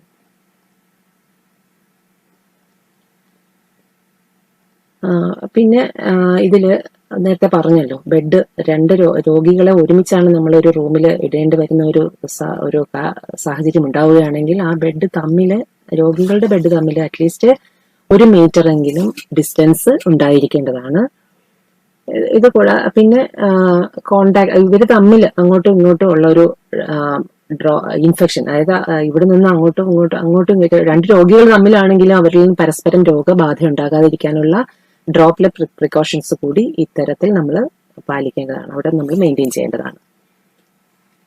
എല്ലാ സമയത്തും, അതായത് രോഗികൾ എത്ര നേരം നമ്മുടെ സ്ഥാപനത്തിലുണ്ടോ ആ സമയത്തെല്ലാം തന്നെ ഈ പറഞ്ഞ സ്റ്റാൻഡേർഡ് പ്രിക്കോഷൻസ് നമ്മൾ അപ്ലൈ ചെയ്യേണ്ടത് നിർബന്ധമാണ്. കോണ്ടാക്റ്റും ഡ്രോപ്ലെറ്റ് പ്രിക്കോഷൻസും അതോടൊപ്പം നമ്മൾ പേഷ്യന്റ് ചിലപ്പോൾ ഒരുപക്ഷെ രോഗലക്ഷണങ്ങളൊന്നും തന്നെ രോഗിക്ക് നമ്മൾ സംശയിക്കുന്ന രോഗികളിൽ ഉണ്ടായില്ലെന്ന് വരാം, എങ്കിൽ പോലും നമ്മൾ ഈ പറഞ്ഞ സ്റ്റാൻഡേർഡ് പ്രിക്കോഷൻസ് തീർച്ചയായിട്ടും അവിടെ മെയിൻറ്റെയിൻ ചെയ്യേണ്ടതാണ്. ഇനി ലബോറട്ടറി സ്പെസിമെൻസ്, ഇപ്പൊ ഈ രോഗബാധയുണ്ടെന്ന് സംശയിക്കുന്ന ആളുകളുടെ ലാബിലേക്ക് ഉള്ള ഇൻവെസ്റ്റിഗേഷൻ, അതിനുള്ള സ്പെസിമെൻ നമ്മൾ തീർച്ചയായിട്ടും കളക്ട് ചെയ്യുകയും ആ കളക്ട് ചെയ്യുന്ന സ്പെസിമെൻസ് കൊണ്ടുപോകുമ്പോഴും ക്യാരി ചെയ്യുമ്പോഴും അത് collection during the collection, transportation and ലാബിൽ എത്തിക്കുന്ന ആ സമയം ഈ പ്രോസസ്സ് എല്ലാം തന്നെ വളരെ കെയർഫുൾ ആയിരിക്കണം. അത് കൈകാര്യം ചെയ്യുന്ന ആരോഗ്യ പ്രവർത്തകർ എല്ലാത്തരം സ്റ്റാൻഡേർഡ് പ്രിക്കോഷൻസും, അതായത് പാത്തോജൻസ് ഉണ്ടെങ്കിൽ എക്സ്പോഷർ നമ്മുടെ ബോഡിയിലേക്ക് കിട്ടുക, ക്രോസ് ഇൻഫെക്ഷൻ ഉണ്ടാകാത്ത രീതിയിലുള്ള എല്ലാ പ്രിക്കോഷൻസും നമ്മളവിടെ എടുത്തിട്ടുണ്ടാവണം. അത് പ്രധാനമായിട്ടും അതിൽ നമുക്കെല്ലാം അറിയാവുന്നതാണ്. സ്പെസിമെൻ ട്രാൻസ്പോർട്ട് ചെയ്യുമ്പോൾ നമ്മൾ PPE, അത് ഏത് സ്പെസിമെൻ ആണോ നമ്മൾ ട്രാൻസ്പോർട്ട് ചെയ്യുന്നത് അതിനനുസൃതമായിട്ടുള്ള PPE നമ്മൾ പ്രധാനമായിട്ടും ധരിച്ചിട്ടുണ്ടാവണം. ഇതിപ്പോ സ്പെസിമെൻ ഇപ്പോൾ കളക്ട് ചെയ്യുന്നത് സപ്പോസ് ഒരു എയറോസോൾ ജനറേറ്റിംഗ് പ്രൊസീജിയറിന്റെ സമയത്താണെങ്കിൽ ഡെഫിനറ്റ് ആയിട്ടും ഉപയോഗിക്കുന്ന റെസ്പിറേറ്റർ അത് എന്തായിരിക്കണം, ഒരു N95 മാസ്ക് ഉപയോഗിച്ച് തന്നെ നമ്മൾ ധരിച്ചിട്ട് മാത്രമേ ഇത്തരത്തിലുള്ള സ്പെസിമെൻസ് നമ്മൾ കളക്ട് ചെയ്യാൻ പാടുള്ളൂ.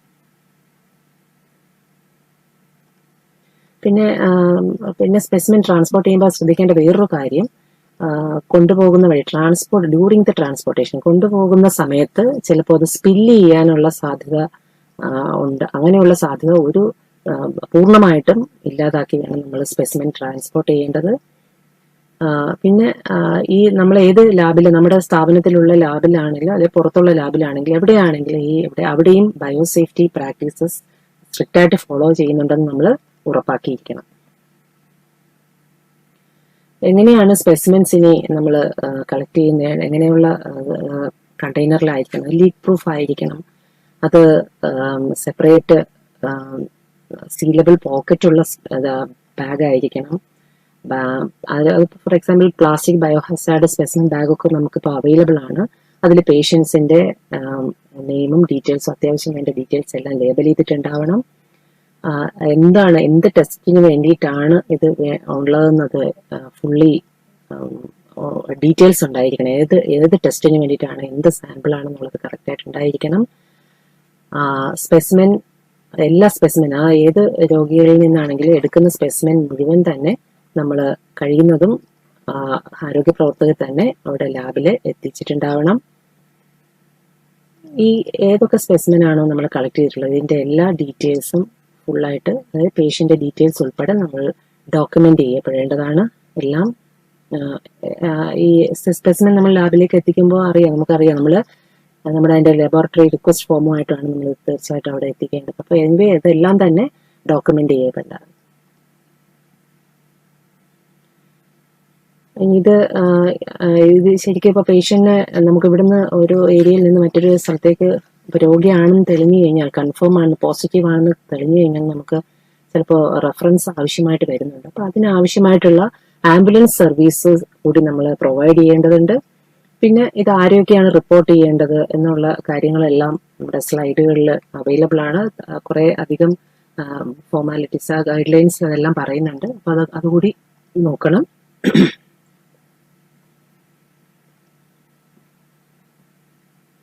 പിന്നെ തീർച്ചയായിട്ടും ഇത്തരത്തിലുള്ള ഏതെങ്കിലും ഒരു കേസ് നമ്മൾ പോസിറ്റീവ് ആണെന്ന് കണ്ടാലോ അല്ലെങ്കിൽ അത്തരത്തിലൊരു സംശയം തോന്നിക്കഴിഞ്ഞാലോ നമ്മൾ വളരെ പ്രധാനപ്പെട്ട ഒരു നമ്പർ നമുക്ക് സേവ് ചെയ്യേണ്ടതുണ്ട്.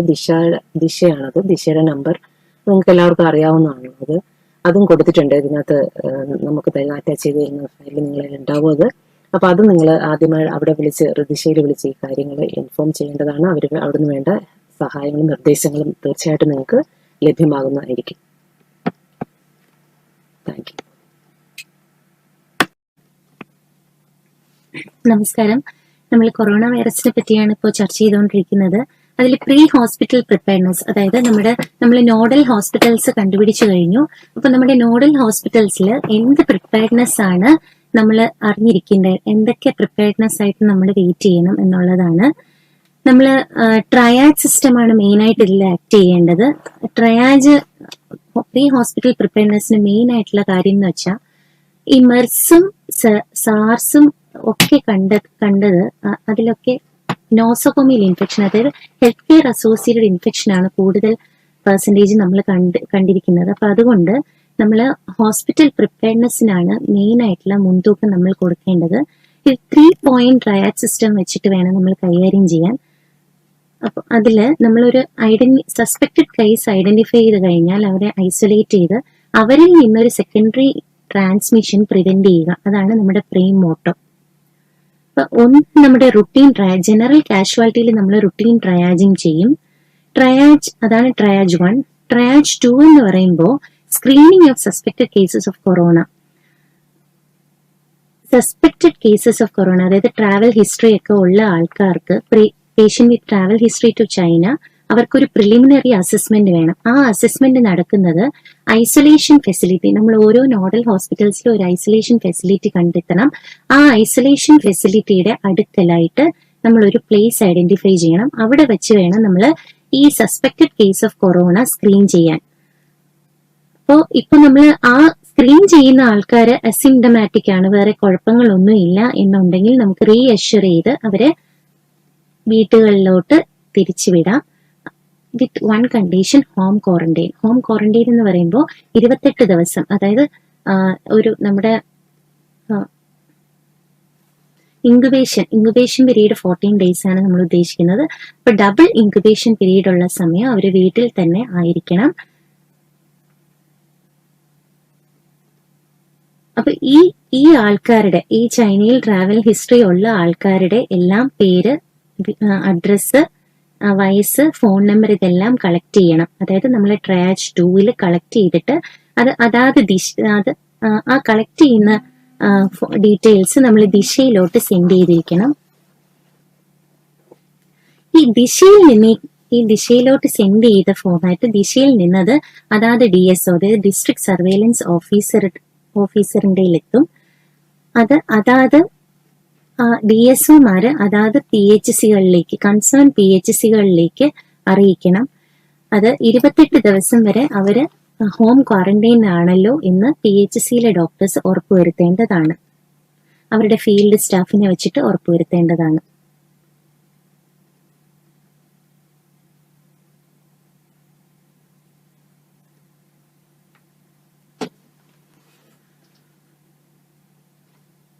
ഇതിപ്പോ പറഞ്ഞത് അസിംറ്റമാറ്റിക് കേസസ് ആണ്. ഇനി സിംറ്റമാറ്റിക് ആണെങ്കിൽ, പേഷ്യന്റ് സിംറ്റമാറ്റിക് ആണെങ്കിൽ, പക്ഷെ ഡയഗ്നോസിസ് വേറെ ഏതെങ്കിലും കോസ്, അതായത് നമ്മൾ കൊറോണ വൈറസ് അല്ല, വേറെ ബാക്ടീരിയൽ ഇൻഫെക്ഷൻ എന്തെങ്കിലും വന്നിട്ടാണ് നമുക്ക് പേഷ്യന്റ് സിംറ്റമാറ്റിക് ആയതെങ്കിൽ തിരിച്ച് നമ്മൾ കാഷ്വാലിറ്റിയിൽ വിട്ട് ആസ് പെർ അതായത് കണ്ടുപിടിച്ച കോസിന്റെ ട്രീറ്റ്മെന്റ്, അതായത് സ്റ്റാൻഡേർഡ് ഗൈഡ് ലൈൻസ് അനുസരിച്ചുള്ള ട്രീറ്റ്മെന്റ് കൺസേൺ ഡിപ്പാർട്ട്മെന്റ്സിൽ നിന്ന് കൊടുക്കേണ്ടതാണ്. ഇനി ട്രയാജ് 3 എന്ന് പറയുമ്പോൾ സിംറ്റമാറ്റിക് പേഷ്യൻസ് ആണ്, വേറെ ഡയഗ്നോസിസ് ഒന്നും ഇല്ല, അതായത് സസ്പെക്ടിങ് കൊറോണ വൈറസ് എന്നുള്ള കണ്ടീഷനിലാണെങ്കിൽ അവരെ ഐസൊലേഷൻ ഫെസിലിറ്റിയിലെ ട്രയാജ് 3 മാറ്റണം. അതൊരു സെപ്പറേറ്റ് റൂമാണ്. സ്ക്രീനിങ്ങിന് വേണ്ടി സെപ്പറേറ്റ് റൂം വേണം. അവരെ ഫർദർ ആയിട്ട് ഇവാലുവേറ്റ് ചെയ്ത് മാനേജും ചെയ്യേണ്ടി വരും. ട്രയാജ് 3 ഇപ്പോഴത്തെ നോവൽ കൊറോണ വൈറസിന്റെ ഗൈഡ് ലൈൻസ് അനുസരിച്ചുള്ള ഇവാലുവേഷൻ വേണം നടത്താൻ. അവരെ ഐസൊലേഷൻ വാർഡിലേക്ക് മാറ്റേണ്ടതുമാണ്.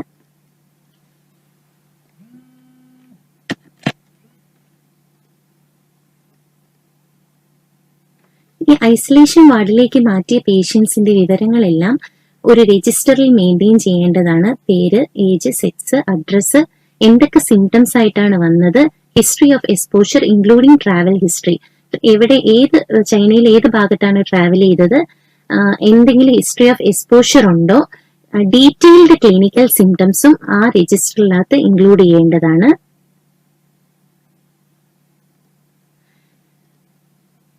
ഈ ട്രയാജിൽ പ്രവർത്തിക്കുന്ന എല്ലാ ഹെൽത്ത് കെയർ പ്രൊവൈഡേഴ്സും പേഴ്സണൽ പ്രൊട്ടക്റ്റീവ് എക്യുപ്മെന്റ്സ് ധരിക്കേണ്ട അത്യാവശ്യമാണ്. എല്ലാവരും മാസ്ക്, അത് N95 mask, goggles, apron, gloves എന്നീ പേഴ്സണൽ പ്രൊട്ടക്റ്റീവ് എക്യുപ്മെന്റ്സ് കൃത്യമായും ധരിക്കേണ്ടതാണ്.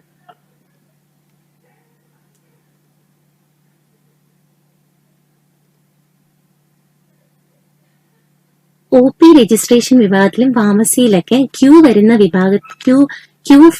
പേഷ്യൻസ് ക്യൂ ഫോം ചെയ്ത് നിൽക്കുന്ന ഇടത്തെല്ലാം IEC പ്രദർശിപ്പിക്കേണ്ടതാണ്. മലയാളത്തിലും ഇംഗ്ലീഷിലും IECകൾ പ്രദർശിപ്പിക്കേണ്ടതാണ്.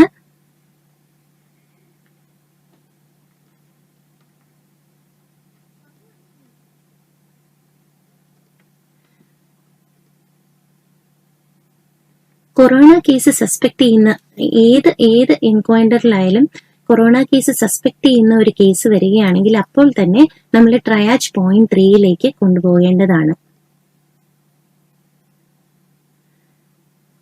ട്രയാജ് പോയിന്റ് 3 കൊണ്ടെത്തിക്കുന്നത് മാത്രമല്ല, നമ്മൾ എൻഷുർ ചെയ്യേണ്ട ഒരു കാര്യം എന്ന് വെച്ചാൽ ഒരു കോണ്ടാക്റ്റും വേറെ ഒരു ആൾക്കാരുമായിട്ട് ഒരു കോണ്ടാക്റ്റും വരരുത്.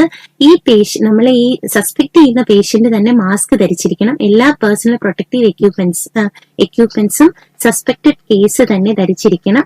അത് ശ്രദ്ധിക്കേണ്ടതാണ്. കൂടെ അനുഗമിക്കുന്ന എല്ലാ ഹെൽത്ത് കെയർ പ്രൊവൈഡേഴ്സും പേഴ്സണൽ പ്രൊട്ടക്റ്റീവ് എക്യൂപ്മെന്റ്സ് ധരിച്ചിരിക്കണം. അതായത് അവരുടെ കയ്യിൽ നിന്ന് നമുക്ക് വേറൊരാൾക്ക് ഇൻഫെക്ഷൻ പകരാതെ നമ്മൾ ശ്രദ്ധിക്കേണ്ടതാണ്. എല്ലാ ഐസൊലേഷൻ പോയിന്റ്സിൽ നിന്നും സ്ട്രിക്റ്റ് ഇൻഫെക്ഷൻ കൺട്രോൾ പ്രാക്ടീസസ് അഡ്ഹർ ചെയ്യണം.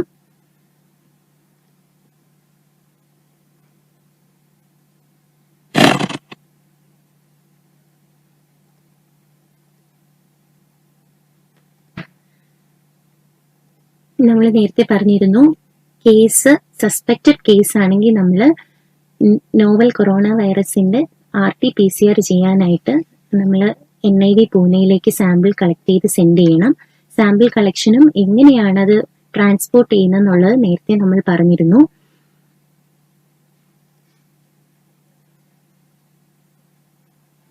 ഇനി നമ്മൾ ട്രീറ്റ്മെന്റ് ഗൈഡ് ലൈൻസ് ആണ്. Mainly treatment guide lines supportive treatment ആണ്. ഇൻഫ്ലുവൻസ ലൈക്ക് ഇൽനെസിന്റെ ഗൈഡ് ലൈൻസ് നമുക്ക് ഇതിൽ ഫോളോ ചെയ്യാം. സെക്കൻഡറി ബാക്ടീരിയൽ ഇൻഫെക്ഷൻ എന്തെങ്കിലും വന്നു കഴിഞ്ഞാൽ ഇൻസ്റ്റിറ്റ്യൂഷന്റെ ആന്റിബയോട്ടിക് പോളിസി അനുസരിച്ച് നമ്മളത് ട്രീറ്റ് ചെയ്യേണ്ടതാണ്. അസിംപ്റ്റമാറ്റിക് ട്രാവലേഴ്സ്, അതായത് ചൈനയിൽ നിന്ന് ട്രാവൽ ചെയ്ത് വന്നവര് അസിംപ്റ്റമാറ്റിക് ആണെങ്കിൽ അവർക്ക് ഹോം ബേസ്ഡ് ക്വാറന്റൈൻ ആണ്. ഹോം ക്വാറന്റൈൻ ഉറപ്പായിട്ടും പറയുക. 28 ദിവസം ഹോം ക്വാറന്റൈനിൽ വെക്കേണ്ടതാണ്. അവരെ കൗൺസിൽ ചെയ്ത് റീഅഷ്യൂർ ചെയ്യണം. ഫാമിലിക്ക് എല്ലാവിധ സപ്പോർട്ടും നൽകണം. സെൽഫ് ഐസൊലേഷൻ, അതായത് അവർക്കൊരു മുറിയില് ടോയ്ലറ്റ് അറ്റാച്ച്ഡ് ആയിട്ടുള്ള മുറിയിൽ സെൽഫ് ഐസൊലേറ്റ് ചെയ്യാൻ പറയുക. എന്തെങ്കിലും ഒരു റെസ്പിറേറ്ററി ഇൻഫെക്ഷൻ, അതായത് ജലദോഷം, ചുമ, പനി, തൊണ്ടവേദന അങ്ങനെ എന്തെങ്കിലും കണ്ടു കഴിഞ്ഞാൽ ഉടനെ തന്നെ നമ്മുടെ നോഡൽ ഹോസ്പിറ്റൽസുമായിട്ട് ബന്ധപ്പെടാൻ പറയുക. അവര് വീട്ടിൽ നിന്ന് തിരിച്ച് നമ്മുടെ നോഡൽ സെന്റേഴ്സ് വരുന്നത് വരെ പേഴ്സണൽ മാസ്ക് ധരിച്ചിരിക്കേണ്ട ആവശ്യകതയാണ്. കാരണം അവരിൽ നിന്ന് മറ്റൊരാൾക്ക് സ്പ്രെഡ് ചെയ്യാൻ പാടില്ല വൈറസ്.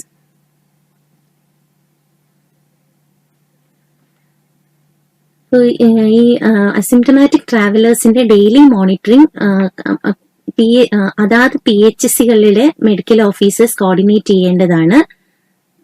DMO അല്ലെങ്കിൽ DSO വഴി അതായത് MO ഇൻചാർജ് PHCകളിൽ അറിയിക്കും. അപ്പോൾ അവര് അതാത് ഏരിയയില് ഫീൽഡ് സ്റ്റാഫിനെ വെച്ച് കോർഡിനേറ്റ് ചെയ്ത് എന്തെങ്കിലും റെസ്പിറേറ്ററി ഇൽനെസ് ഉണ്ടോ അല്ലെങ്കിൽ ഇൻഫ്ലുവൻസ ലൈക്ക് ഇൽനെസ് ഉണ്ടോ എന്നുള്ളത് അവര് അറിയേണ്ടതാണ്.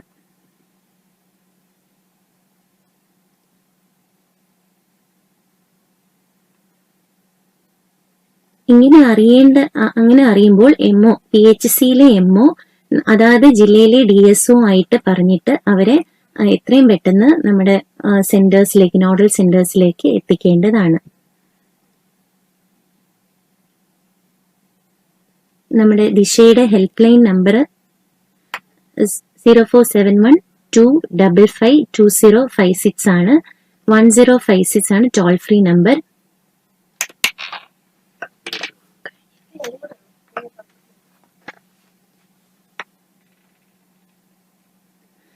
നമ്മള് ഹോസ്പിറ്റലിൽ മെയിൻ ആയിട്ട് ഐസൊലേഷൻ വാർഡ്, നമ്മൾ നോഡൽ സെന്റേഴ്സ് ആയ ഹോസ്പിറ്റൽസിൽ ഐസൊലേഷൻ വാർഡ് അത്യാവശ്യമാണ്.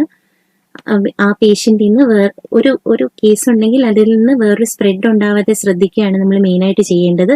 ടെറിഷറി കെയറും സെക്കൻഡറി കെയറും ടെറിഷറി കെയറും നമ്മൾ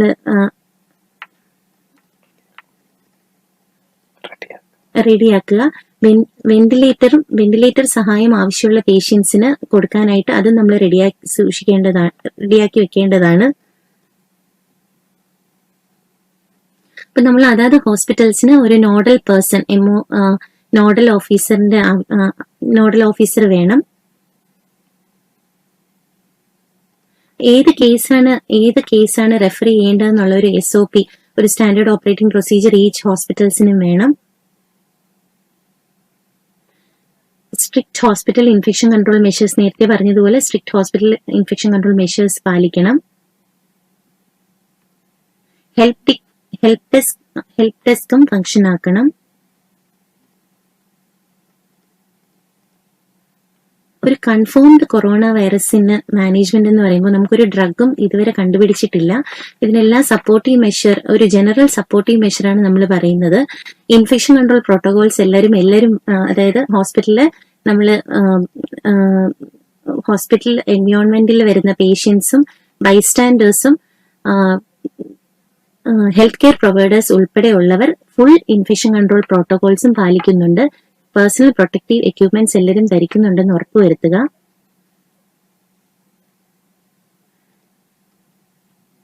അസുഖത്തിന്റെ സിവിയറിറ്റി അനുസരിച്ചാണ് മാനേജ്മെന്റ്. ബാക്ടീരിയൽ കോഇൻഫെക്ഷൻ എന്തെങ്കിലും ഉണ്ടെങ്കിൽ ആന്റിബയോട്ടിക് പ്രോട്ടോകോൾ, അതായത് ഹോസ്പിറ്റലിന്റെ ആന്റിബയോട്ടിക് പ്രോട്ടോകോൾ അനുസരിച്ച് ട്രീറ്റ്മെന്റ് ചെയ്യുക.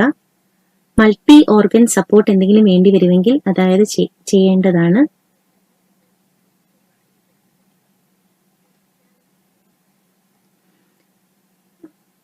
പേഷ്യന്റ് പനിയില്ലാതെ 48 മണിക്കൂർ ക്ലിനിക്കലി സ്റ്റേബിൾ ആണെങ്കിൽ അവരെ ഡിസ്ചാർജ് ചെയ്യാം.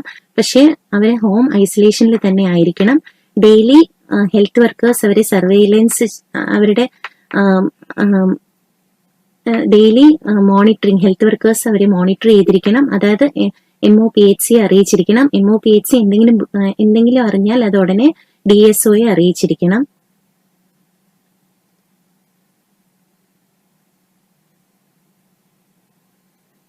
എന്തെങ്കിലും വാർണിംഗ് സൈൻ, ഡിസ്ചാർജ് ചെയ്ത പേഷ്യൻസിന് എന്തെങ്കിലും വാർണിംഗ് സൈൻ ഉണ്ടെങ്കിൽ അവര് അറിയിക്കേണ്ടതാണ്.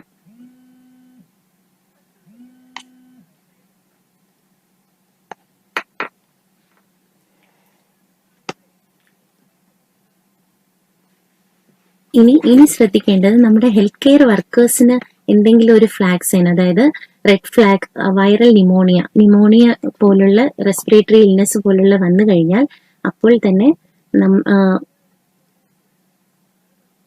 ഹൈ റിസ്ക് കാറ്റഗറി ആയതുകൊണ്ട് നമ്മൾ വളരെയധികം ശ്രദ്ധിക്കണം. ഐസൊലേഷൻ ഫെസിലിറ്റിയിൽ നമ്മൾ അപ്പോൾ തന്നെ മൂവ് ചെയ്യണം. കൊറോണ വൈറസിന് ടെസ്റ്റുകൾ നമ്മൾ ചെയ്തിരിക്കണം.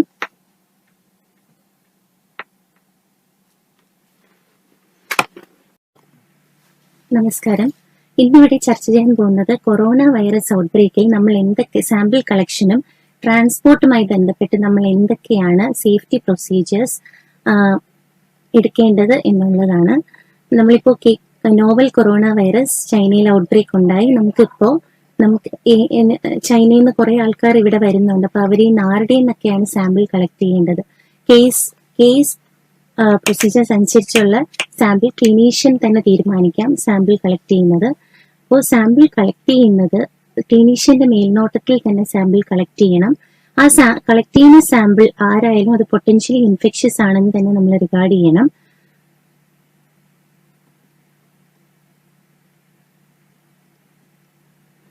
സാമ്പിൾ കളക്ട് ചെയ്ത് കഴിയുമ്പോൾ അതിൽ പേഷ്യന്റ് ഇൻഫർമേഷൻ, പേര്, date of birth, sex, residential address, unique identification number,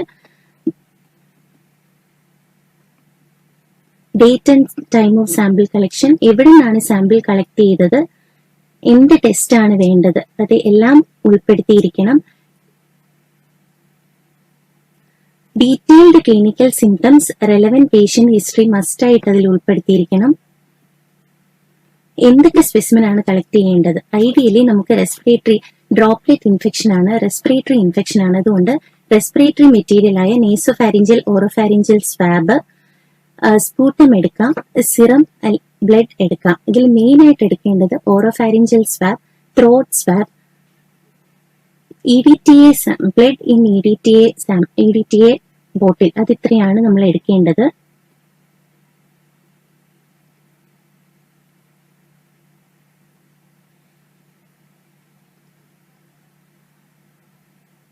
ഒരു നെഗറ്റീവ് ടെസ്റ്റ് റിസൾട്ട് വന്നു എന്ന് വിചാരിച്ച് അത് ഇൻഫെക്ഷൻ ഇല്ല എന്ന് നമുക്ക് പറയാൻ പറ്റത്തില്ല.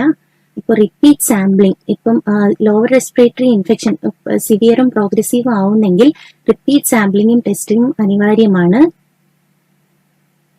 ഒരു പോസിറ്റീവ് വേറൊരു പത്തോജൻ ഇൻഫെക്ഷൻ കിട്ടി എന്നും പറഞ്ഞിട്ട് നമുക്ക് പിന്നും ടെസ്റ്റ് വിടണം. കാരണം ഒരു കോ ഇൻഫെക്ഷൻ സാധ്യതയും നമുക്കുണ്ട്. അതുകൊണ്ട് ഒരു പോസിറ്റീവ് ഓൾട്ടർനേറ്റീവ് പത്തോജൻ, അതായത് റൈനോ വൈറസോ അഡിനോ വൈറസോ എന്തോ കിട്ടി, അല്ലെങ്കിൽ H1N1 കിട്ടി എന്നും പറഞ്ഞ് നമുക്ക് കൊറോണ വൈറസിനെ റൂൾ ഔട്ട് ചെയ്യാൻ പറ്റത്തില്ല. അപ്പോൾ കോ ഇൻഫെക്ഷന്റെ സാധ്യത ഉള്ളത് കൊണ്ട് നമുക്ക് റിപ്പീറ്റ് ആയിട്ട് സാമ്പിൾ വിടേണ്ട ആവശ്യകതയുണ്ട്.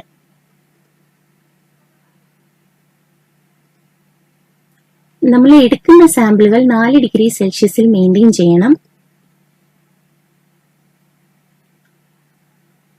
സാമ്പിൾ എടുക്കുന്ന ആള് എല്ലാ പേഴ്സണൽ പ്രൊട്ടക്റ്റീവ് എക്യുപ്മെന്റ്സും ധരിച്ചിരിക്കണം, ഇൻക്ലൂഡിംഗ് ഗോഗിൾസ്, മാസ്ക് N95 തന്നെ ധരിക്കേണ്ടതാണ്, ഏപ്രൺ, ഗ്ലൗസ്, എല്ലാ പേഴ്സണൽ പ്രൊട്ടക്റ്റീവ് എക്യുപ്മെന്റ്സും ധരിച്ചു വേണം നമ്മൾ സാമ്പിൾ എടുക്കാൻ.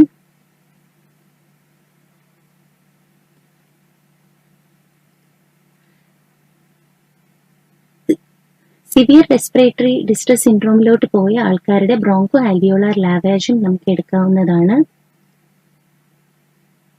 വെന്റിലേറ്റർ പേഷ്യന്റ് ട്രക്കിയൽ ആസ്പിറേറ്റ് എടുക്കാവുന്നതാണ്. വൈറൽ ട്രാൻസ്പോർട്ട് മീഡിയത്തിലാണ് നമ്മൾ സെൻഡ് ചെയ്യേണ്ടത്. സ്വാബുകളെല്ലാം നമ്മൾ വൈറൽ ട്രാൻസ്പോർട്ട് മീഡിയത്തിൽ സെൻഡ് ചെയ്യേണ്ടതാണ്.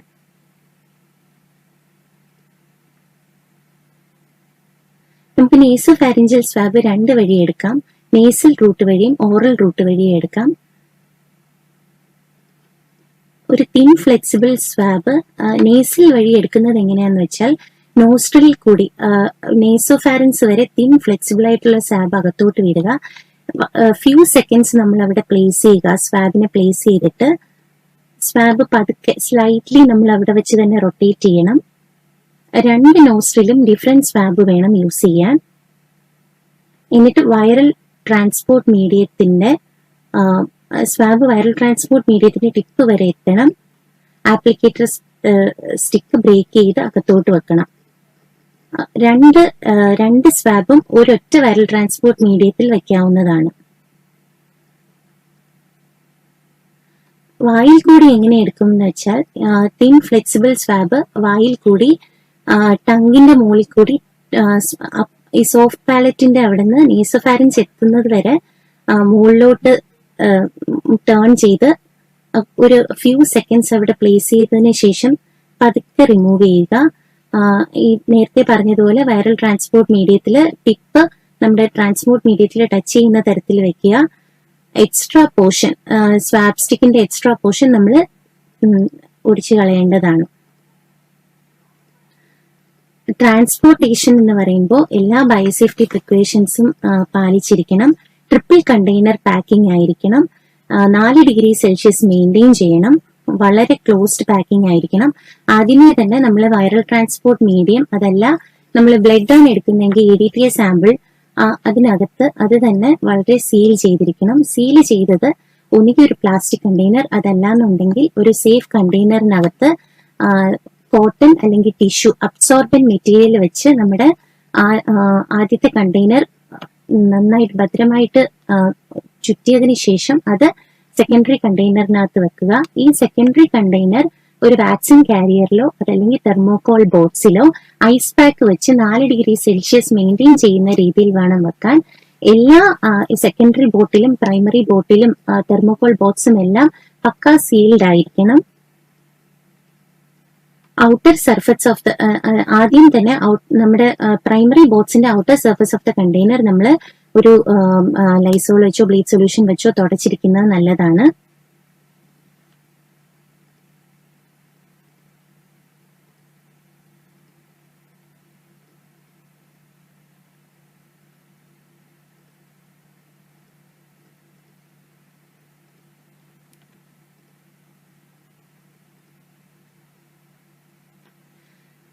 കേസ് ഷീറ്റ് നമ്മൾ ഇൻഫർമേഷൻ എഴുതിയ കേസ് ഷീറ്റ് പ്ലാസ്റ്റിക് ബാഗിലാക്കി ഭദ്രമായിട്ട് കണ്ടെയ്നറിന്റെ മുകളിൽ തെർമോകോൾ ബോക്സിന്റെ മുകളിൽ പതിപ്പിക്കേണ്ടതാണ്.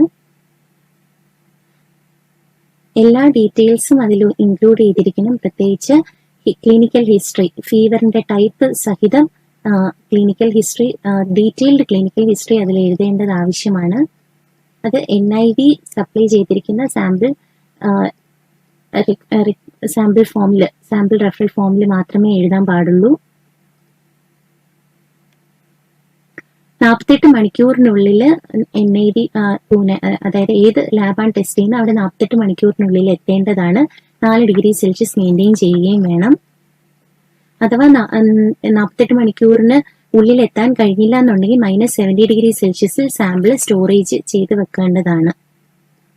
ഇനി ഈ നമ്മൾ അയക്കുന്ന തെർമോകോൾ ബോക്സിന്റെ മുകളിൽ to B tested four 2019-NCOV, അതായത് നോവൽ കൊറോണ വൈറസ് എന്നിങ്ങനെ എഴുതി ഒട്ടിക്കേണ്ടതാണ്. ഈ നമ്മൾ ഹോസ്പിറ്റലിൽ ശേഖരിച്ച എല്ലാ ബോക്സും അതാത് DSO, അതാത് ഡിസ്ട്രിക്ട് സർവൈലൻസ് ഓഫീസറിന് എത്തിക്കേണ്ടതാണ്. അതാത് ജില്ലയിൽ അവര് അത് റെഫറൽ ലാബുകളിലേക്ക് സെൻഡ് ചെയ്യുന്നതാണ്.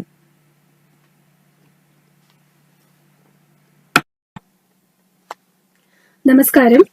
കൊറോണ വൈറസ് ബാധിത പ്രദേശങ്ങളിൽ നിന്ന് തിരികെ എത്തുന്ന രോഗബാധയില്ലാത്ത, രോഗലക്ഷണങ്ങൾ പ്രകടമാക്കാത്ത ആളുകൾക്ക്, പ്രത്യേകിച്ചും ഗൃഹത്തിൽ തന്നെ അവരുടെ വീട്ടിൽ തന്നെ കഴിയുന്ന ആളുകൾക്ക് നടപ്പിലാക്കേണ്ട ഫീൽഡ് സർവൈലൻസിന്റെ ഒരു സ്റ്റാൻഡേർഡ് ഓപ്പറേറ്റിംഗ് പ്രൊസീജിയേഴ്സ് ആണ് ഇനി പറയുന്ന മോഡ്യൂളിൽ നമ്മൾ വിശദീകരിക്കുന്നത്. അതാത് PHC ഏരിയയിലെ മെഡിക്കൽ ഓഫീസർ ആയിരിക്കും സർവൈലൻസിന്റെ ചുമതല വഹിക്കേണ്ടത്. സർവൈലൻസ് കൂടാതെ 28 ദിവസവും ഇവർ അതാത് വീടുകളിൽ തന്നെ ഉണ്ടായിരിക്കുന്നതാണ്. അപ്പോൾ അവരുടെ ഫോളോ അപ്പും മെഡിക്കൽ ഓഫീസറുടെ ചുമതലയിലായിരിക്കും നടത്തേണ്ടത്. ആരൊക്കെയാണ് ഇത്തരത്തിൽ ഫോളോ അപ്പ് ചെയ്യേണ്ടത് എന്നുള്ള ലിസ്റ്റ് അതാത് ജില്ലയിലെ DSO തരുന്നതാണ്. ആ ലിസ്റ്റിൽ കൂടാതെ ഏതെങ്കിലും ആളുകൾ സ്വയമേധ്യ PHCയിലോ മറ്റ് ആശുപത്രികളിലോ റിപ്പോർട്ട് ചെയ്യുകയാണെങ്കിൽ ആ വിവരവും മെഡിക്കൽ ഓഫീസർ DSOയെ അറിയിക്കേണ്ടതും അവരെ സർവൈലൻസിൽ ഉൾപ്പെടുത്തേണ്ടതുമാണ്. മറ്റു വ്യക്തികൾ പറഞ്ഞറിയുകയോ ഫീൽഡ് സ്റ്റാഫിന്റെ നിരീക്ഷണത്തിൽ വരികയോ ചെയ്യുന്ന ഇത്തരത്തിൽപ്പെട്ട ആൾക്കാരെയും ഈ ലിസ്റ്റിൽ ഉൾപ്പെടുത്തേണ്ടതും ആ വിവരം DSOയെ അറിയിക്കേണ്ടതുമാണ്.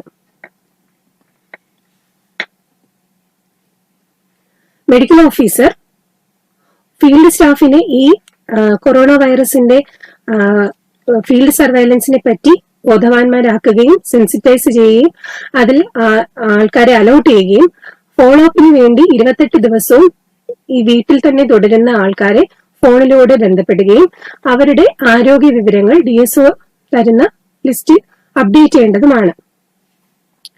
ഇത് കൂടാതെ medical officer personal protective equipments, mask, bleaching പൗഡറും ഡിസ്ഇൻഫെക്ഷന് വേണ്ടിയിട്ടുള്ള മറ്റ് കെമിക്കൽസ് എന്നിവ ആവശ്യാനുസരണം PHCയിൽ ഉണ്ടെന്ന് ഉറപ്പുവരുത്തേണ്ടതുമാണ്. മെഡിക്കൽ ഓഫീസർ ഫോളോ അപ്പിലിരിക്കുന്ന ആൾക്കാരുടെ ഡെയിലി റിപ്പോർട്ട് DMOയിലേക്ക് എല്ലാ ദിവസവും അയക്കേണ്ടതും ഒഴിവ് ദിവസങ്ങളിൽ ഉൾപ്പെടെ 3 മണിക്ക് മുമ്പ് ഈ റിപ്പോർട്ട് അവിടുന്ന് അതായത് ആശുപത്രിയിൽ നിന്നും പോയിട്ടുണ്ടെന്ന് ഉറപ്പുവരുത്തേണ്ടതുമാണ്. ആ ലിസ്റ്റിൽ വീട്ടിൽ തുടരുന്ന ആൾക്കാരുടെ ഡീറ്റെയിൽസും 28 ദിവസം വരെ പുതിയതായി വീട്ടിൽ തുടരുന്ന ആൾക്കാരുടെ ഡീറ്റെയിൽസ് കൂടാതെ 28 ദിവസം വരെ തുടരുന്ന ആൾക്കാരുടെ ഡീറ്റെയിൽസും ഉൾപ്പെടുത്തേണ്ടതാണ്. 28 ദിവസം കഴിയുകയാണെങ്കിൽ ഗൃഹനിരീക്ഷണത്തിലിരിക്കുന്ന ആൾക്കാരെ ലിസ്റ്റിൽ നിന്ന് മാറ്റാവുന്നതാണ്. ഇത്തരത്തിൽ ഫീൽഡ് സർവൈലൻസിന് അസൈൻ ചെയ്തിരിക്കുന്ന ഫീൽഡ് സ്റ്റാഫ് എന്തൊക്കെ കാര്യങ്ങളാണ് ചെയ്യേണ്ടത് എന്നാണ് ഇനി പറയുന്നത്. ഈ വീട്ടിൽ തന്നെ ഇരിക്കാൻ നമ്മൾ ആവശ്യപ്പെടുന്ന വ്യക്തിയോട് ഫോണിലൂടെ നമ്മൾ സംസാരിക്കുമ്പോഴോ നേരിട്ട് സംസാരിക്കുമ്പോഴോ അവർക്ക് ആവശ്യമായ റീഅഷുറൻസ്, അവർക്ക് സംശയ നിവാരണം വരുത്തല്, ഇത്തരം കാര്യങ്ങൾ നമ്മൾ ചെയ്യേണ്ടതാണ്. അതോടൊപ്പം തന്നെ അവർക്ക് ഡിസ്ഇൻഫെക്ഷൻ എങ്ങനെയാണ് അതുപോലെ വ്യക്തി ശുചിത്വം പാലിക്കേണ്ടത്, എങ്ങനെയാണ് രോഗം മറ്റുള്ളവരിലേക്ക് പകരാതിരിക്കേണ്ടത് എന്നിവയെ പറ്റിയിട്ടുള്ള IEC എല്ലാം പറഞ്ഞു കൊടുക്കേണ്ടതാണ്. കൂടാതെ ഡിപ്പാർട്ട്മെന്റ് തലത്തിൽ നിന്നും എഴുതി തയ്യാറാക്കിയിട്ടുള്ള IECകളുടെ പ്രിന്റഡ് കോപ്പി കൊടുക്കാവുന്നതാണ്. ദിശയെ പറ്റിയും ഹെൽത്ത് ഡിപ്പാർട്ട്മെന്റിന്റെ ഹെൽപ്പ് ലൈനിനെ പറ്റിയും അവരെ അറിയിക്കുകയും ആ വ്യക്തികളിലോ കുടുംബത്തിലോ എന്തെങ്കിലും തരത്തിലുള്ള അസുഖത്തിന്റെ ലക്ഷണങ്ങൾ ഉണ്ടാവുകയാണെങ്കിൽ ഉടനെ തന്നെ ഫീൽഡ് സ്റ്റാഫുമായും ആശുപത്രിയുമായും അല്ലെങ്കിൽ ദിശയുമായി ബന്ധപ്പെട്ട് ഈ വിവരങ്ങൾ അറിയിക്കേണ്ടതാണെന്നും അവരെ ബോധ്യപ്പെടുത്തേണ്ടതാണ്. ഓരോ ദിവസവും ഇത്തരത്തിലുള്ള ഈ വീട്ടിൽ തുടരുന്ന ആൾക്കാരുടെ ആരോഗ്യസ്ഥിതി DSO തരുന്ന ഫോമാറ്റ് ജില്ലയിലേക്ക് അറിയിക്കേണ്ടതും മെഡിക്കൽ ഓഫീസർ അത് കൗണ്ടർ സൈൻ ചെയ്ത് അയക്കേണ്ടതുമാണ്. ഈ വീട്ടിൽ തുടരുന്ന ആൾക്കാർക്ക് എന്തെങ്കിലും ഒരു അസുഖത്തിന്റെ ലക്ഷണങ്ങൾ കാണിക്കുകയാണെങ്കിൽ ഉടനെ തന്നെ മെഡിക്കൽ ഓഫീസറെ അറിയിക്കേണ്ടതും ഫീൽഡ് സ്റ്റാഫ് അതാത് സമയത്ത് തന്നെ പെട്ടെന്ന് തന്നെ മെഡിക്കൽ ഓഫീസറെ അറിയിക്കേണ്ടതും മെഡിക്കൽ ഓഫീസർ അത് DSOയിലേക്ക് അറിയിക്കേണ്ടതും അവർക്ക് ആവശ്യമായിട്ടുള്ള എല്ലാ സഹായങ്ങളും ചെയ്തു കൊടുക്കേണ്ടതുമാണ്. അവരെ നേരിട്ട് അവരുടെ ഒബ്സർവേഷൻ അല്ലെങ്കിൽ അവരുടെ ആശുപത്രിയിലേക്കുള്ള ഫോളോ അപ്പ്, അവരെങ്ങനെയാണ് ട്രാൻസ്പോർട്ട് ചെയ്യേണ്ടത്, ഇത്തരം കാര്യങ്ങളൊക്കെ ഗൈഡ് ലൈൻസിലുണ്ട്. ആ ഗൈഡ് ലൈൻസ് പ്രകാരം ഹോസ്പിറ്റൽ ഇൻഫെക്ഷൻ കൺട്രോളിന്റെ ഗൈഡ് ലൈൻസ് പ്രകാരം തന്നെ രോഗിയെ പരിശോധിക്കുകയും അവരെ ഫോളോ അപ്പിനായിട്ട് ആശുപത്രിയിലേക്ക് മാറ്റാനും ചെയ്യേണ്ട മാർഗനിർദ്ദേശങ്ങൾ പാലിച്ചുകൊണ്ട് മാറ്റേണ്ടതാണ്. Thank you. എല്ലാവർക്കും നമസ്കാരം. ഇന്ന് ഈ ഒരു പരിശീലന പരിപാടി ഇപ്പോൾ നടത്താനുള്ള കാരണം നിങ്ങൾക്ക് എല്ലാവർക്കും അറിയാവുന്നതുപോലെ ലോകമെമ്പാടും ചൈനയിൽ ഉത്ഭവിച്ച് ചൈനയിൽ നിന്ന് മറ്റു രാജ്യങ്ങളിലേക്ക് പകർന്നു കൊണ്ടിരിക്കുന്ന കൊറോണ വൈറസ് ഭീതിയുടെ പശ്ചാത്തലത്തിലാണ്. എന്താണ് കൊറോണ വൈറസ്, അല്ലെങ്കിൽ എന്താണ് ഇതിന്റെ പ്രാധാന്യം, എന്തുകൊണ്ടാണ് ഇതിനെ ആൾക്കാർ ഇത്രയധികം ശ്രദ്ധിക്കുന്നത് എന്ന് നമ്മൾ എല്ലാവരും മനസ്സിലാക്കിയിരിക്കേണ്ടത് വളരെ അത്യാവശ്യമാണ്. സാധാരണ ഒരു വൈറസ് രോഗത്തിൽ നിന്ന് ഇത് എങ്ങനെ വ്യത്യസ്തനായിരിക്കുന്നു എന്നതാണ് ഈ ഒരു കൊറോണ വൈറസിന്റെ പ്രാധാന്യം. വൈറസുകളെ സംബന്ധിച്ചിടത്തോളം അവർക്ക് ഒറ്റയ്ക്ക് നിലനിൽപ്പില്ല എന്നുള്ളത് കൊണ്ട് തന്നെ മറ്റ് മൃഗങ്ങളിലോ അല്ലെങ്കിൽ മനുഷ്യനിലോ ആണ് ഇത് വസിച്ച് മുന്നോട്ട് പോവുക. കൊറോണ വൈറസിന്റെ സാഹചര്യത്തിലാണെങ്കിൽ ഇവിടുത്തെ പ്രത്യേകത അത് മനുഷ്യനിൽ നിന്ന് മനുഷ്യനിലേക്ക് പകരാൻ കഴിയുന്ന ഒരു വൈറസ് ആണെന്നുള്ളതാണ്. ഇതേ കുടുംബത്തിൽപ്പെട്ട അല്ലെങ്കിൽ ഇതേ വർഗത്തിൽപ്പെട്ട മറ്റു വൈറസുകളെ പറ്റി നമ്മൾ മുമ്പ് കേട്ടിട്ടുണ്ടാവും. വളരെയധികം മാരകമായ സാർസ് അല്ലെങ്കിൽ മെർസ് എന്നീ അസുഖങ്ങളും ഈ പറയുന്ന കൊറോണ വൈറസ് വർഗത്തിൽപ്പെട്ട വൈറസുകൾ തന്നെയാണ് ഉണ്ടാക്കാറുള്ളത്. അവയിൽ എന്ന പോലെ തന്നെ ഈ കേസിലും അല്ലെങ്കിൽ നോവൽ കൊറോണ വൈറസ് എന്ന് പറയുന്ന ഈ 2019 ആണ്ടിന്റെ അവസാനം ഉണ്ടാകപ്പെട്ട ഈ അസുഖത്തിലും മനുഷ്യനിൽ നിന്ന് മനുഷ്യനിലേക്ക് അസുഖത്തിന് പകരാൻ സാധിക്കും.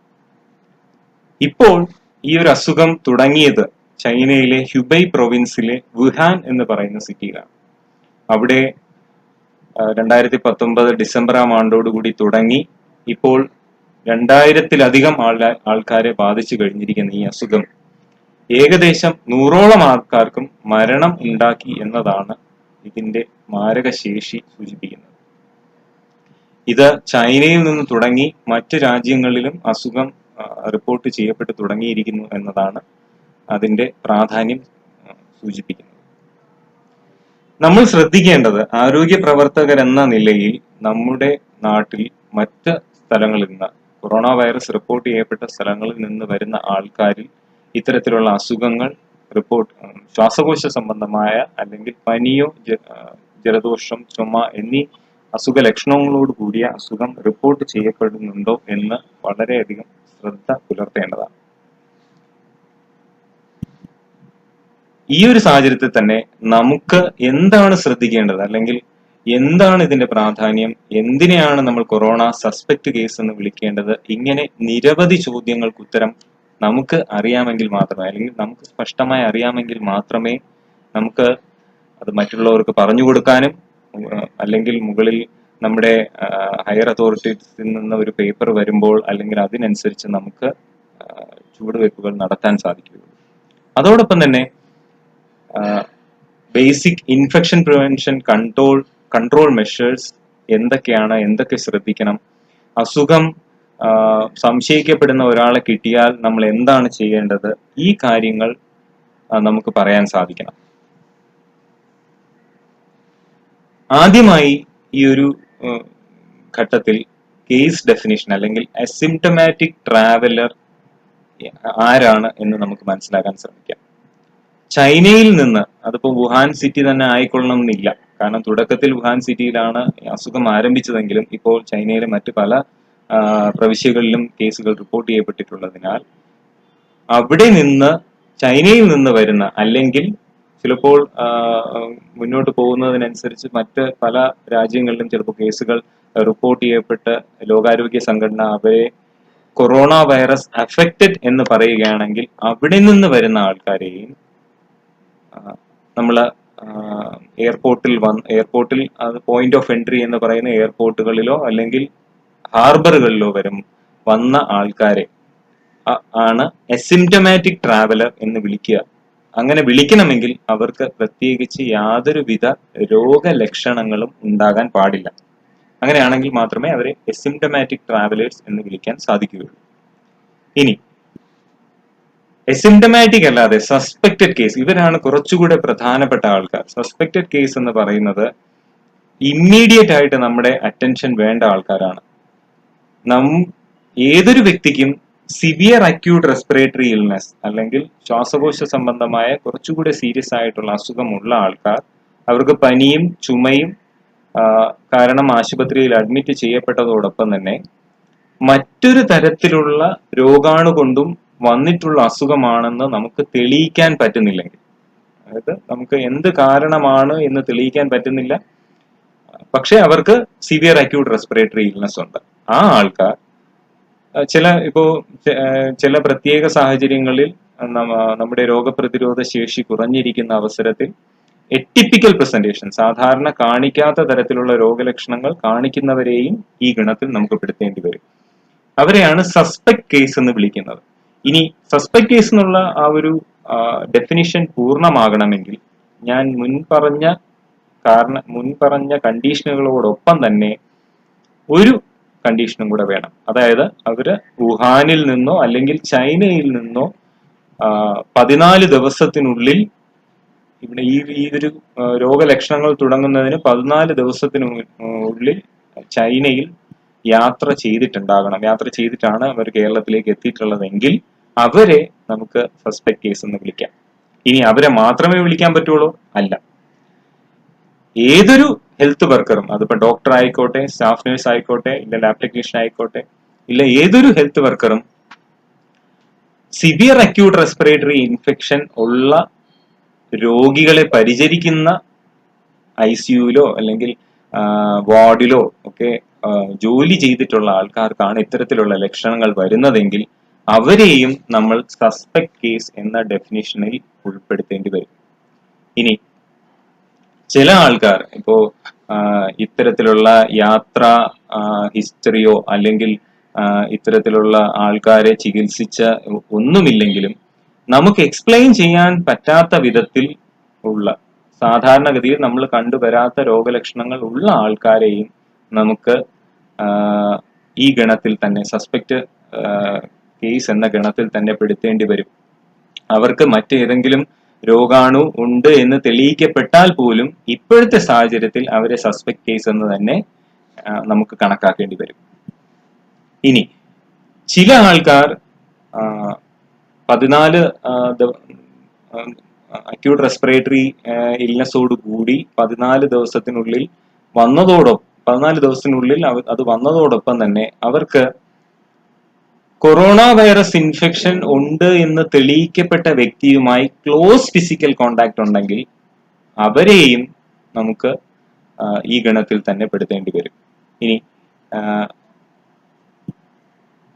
ഇതേപോലെ ഒരു ഹെൽത്ത് കെയർ ഫെസിലിറ്റിയിൽ, അതായത് കൊറോണ വൈറസ് ചികിത്സിക്കപ്പെട്ട ഹെൽത്ത് കെയർ ഫെസിലിറ്റിയുമായി എന്തെങ്കിലും തരത്തിലുള്ള അവിടെ പോവുകയോ അല്ലെങ്കിൽ അവിടെ ആൾക്കാരെ കാണാൻ പോവുകയോ അവിടെ ജോലി ചെയ്യുകയോ ചെയ്ത ആൾക്കാരെയും നമുക്ക് ഈ ഒരു ഗണത്തിൽ തന്നെ പെടുത്തേണ്ടി വരും.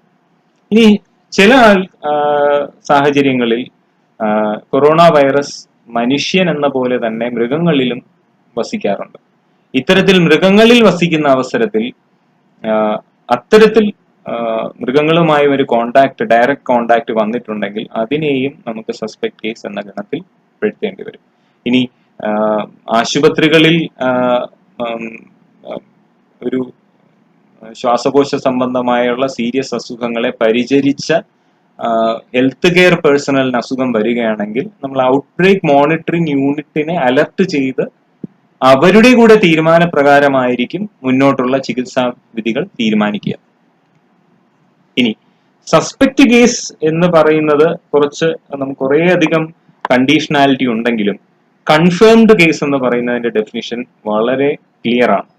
അതായത് ഏതെങ്കിലും ഒരു വ്യക്തിക്ക് മേൽപ്പറഞ്ഞ സസ്പെക്ട് കേസ് ലിസ്റ്റിൽപ്പെട്ട വ്യക്തികൾക്ക് ഈ പറയുന്ന കൊറോണ വൈറസിന്റെ ഗോൾഡ് സ്റ്റാൻഡേർഡ് റെക്കമെൻഡഡ് ടെസ്റ്റ് ആയ RT-PCR ചെയ്തിട്ടുണ്ടെങ്കിൽ അത് എവിടെ ചെയ്യണം എന്ന് ചോദിച്ചാൽ RT-PCR ഇപ്പോഴത്തെ അവസരത്തിൽ നാഷണൽ ഇൻസ്റ്റിറ്റ്യൂട്ട് ഓഫ് വൈറോളജി പൂനെയിൽ മാത്രമേ നമുക്ക് ചെയ്യാൻ പറ്റൂ. അവിടെ ചെയ്തിട്ടുണ്ടെങ്കിൽ അവരെയും നമ്മൾ പോസിറ്റീവ് ആയിട്ടാണ് കണക്കാക്കുക. സാമ്പിൾസ് ഈ പറയുന്ന ഹെൽത്ത് ഫെസിലിറ്റിയിൽ നിന്നും അല്ലെങ്കിൽ നമ്മുടെ സംസ്ഥാനത്ത് നിശ്ചയിക്കപ്പെട്ടിട്ടുള്ള ഐസൊലേഷൻ ഫെസിലിറ്റികളുള്ള സ്ഥലങ്ങളിൽ നിന്നും സാമ്പിൾ കളക്ട് ചെയ്ത് നാഷണൽ ഇൻസ്റ്റിറ്റ്യൂട്ട് ഓഫ് വൈറോളജി പൂനെയിലേക്ക് അയക്കാൻ നമുക്ക് ഓരോ ജില്ലയ്ക്കും ഒരു നോഡൽ പേഴ്സൺ ഉണ്ട്. ആ നോഡൽ പേഴ്സൺ എന്ന് പറയുന്നത് ഇപ്പോഴത്തെ സാഹചര്യത്തിൽ ഡിസ്ട്രിക്ട് സർവേലൻസ് ഓഫീസറാണ്. അദ്ദേഹത്തിന്റെ കോർഡിനേഷനിലായിരിക്കും അവിടെ നിന്ന് സാമ്പിളുകൾ എടുക്കുകയും അതിനെ സ്റ്റോർ ചെയ്യേണ്ട വിധത്തിൽ സ്റ്റോർ ചെയ്ത് എറണാകുളത്തേക്ക് എത്തിക്കുകയും എറണാകുളത്ത് നിന്നാണ് ഇപ്പോൾ നാഷണൽ ഇൻസ്റ്റിറ്റ്യൂട്ട് ഓഫ് വൈറോളജി പൂനെയിലേക്ക് നമ്മൾ ഈ സാമ്പിളുകൾ അയക്കുന്നത്. ഈ സാമ്പിളുകൾ അയച്ച് അവിടെ നിന്ന് റിപ്പോർട്ട് കിട്ടി അത് പോസിറ്റീവ് ആണെങ്കിൽ മാത്രമേ നമ്മൾ ഒരു സസ്പെക്ട് കേസിനെ കൺഫേംഡ് കേസ് എന്ന് വിളിക്കാറുള്ളൂ. ഇനി കേസ് ഡെഫിനിഷൻ മനസ്സിലാക്കിയതിന് ശേഷം ഏറ്റവും പ്രധാനമായി നമ്മൾ അറിയേണ്ടത് എങ്ങനെയാണ് നമ്മൾ സ്ക്രീൻ ചെയ്യാൻ പോകുന്നത്. അതായത് ചൈനയിൽ നിന്നോ മറ്റു രാജ്യങ്ങളിൽ നിന്നോ വരുന്ന ആൾക്കാരെ അസുഖം ഉണ്ട് എന്ന് സംശയിക്കപ്പെടുന്ന ആൾക്കാരായിട്ടും അല്ലെങ്കിൽ കൺഫേംഡ് കേസായിട്ടും എങ്ങനെ തരംതിരിക്കാം, അതിനെങ്ങനെ സ്ക്രീൻ ചെയ്യാം. സ്ക്രീനിങ് ചെയ്യണമെങ്കിൽ ഈ ആൾക്കാർ വരുന്ന സ്ഥലങ്ങളിൽ തന്നെ, കേരളത്തിലേക്ക് എത്തിപ്പെടുന്ന സ്ഥലങ്ങളിൽ തന്നെ നമുക്ക് സ്ക്രീനിങ് പോയിന്റുകൾ സെറ്റ് ചെയ്യേണ്ടി വരും. അപ്പോൾ അവര് നമ്മുടെ സംസ്ഥാനത്തേക്ക് എത്തിപ്പെടാൻ പറ്റുന്നത് ഒന്നുകിൽ എയർപോർട്ടുകൾ വഴിയാണ് അല്ലെങ്കിൽ ഹാർബറുകൾ വഴിയാണ്. അപ്പൊ നമ്മുടെ ഏറ്റവും പ്രധാനപ്പെട്ട എയർപോർട്ടുകളിലൊന്നായ കൊച്ചിൻ ഇന്റർനാഷണൽ എയർപോർട്ടിൽ ഇപ്പോൾ തന്നെ നമ്മൾ സ്ക്രീനിങ് ആരംഭിച്ചിട്ടുണ്ട്.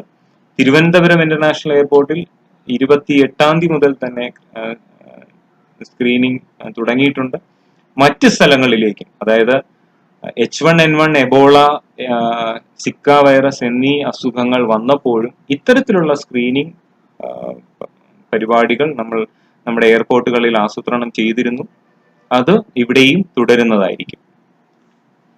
ഇനി തിരുവനന്തപുരവും എറണാകുളവും എയർപോർട്ടുകൾ കഴിഞ്ഞ് കോഴിക്കോട്, കണ്ണൂർ, അതുപോലെ കൊച്ചി ഹാർബർ ഈ സ്ഥലങ്ങളിലും നമ്മൾ നമ്മുടെ സ്ക്രീനിങ് ഫെസിലിറ്റി സെറ്റപ്പ് ചെയ്യുന്നതാണ്.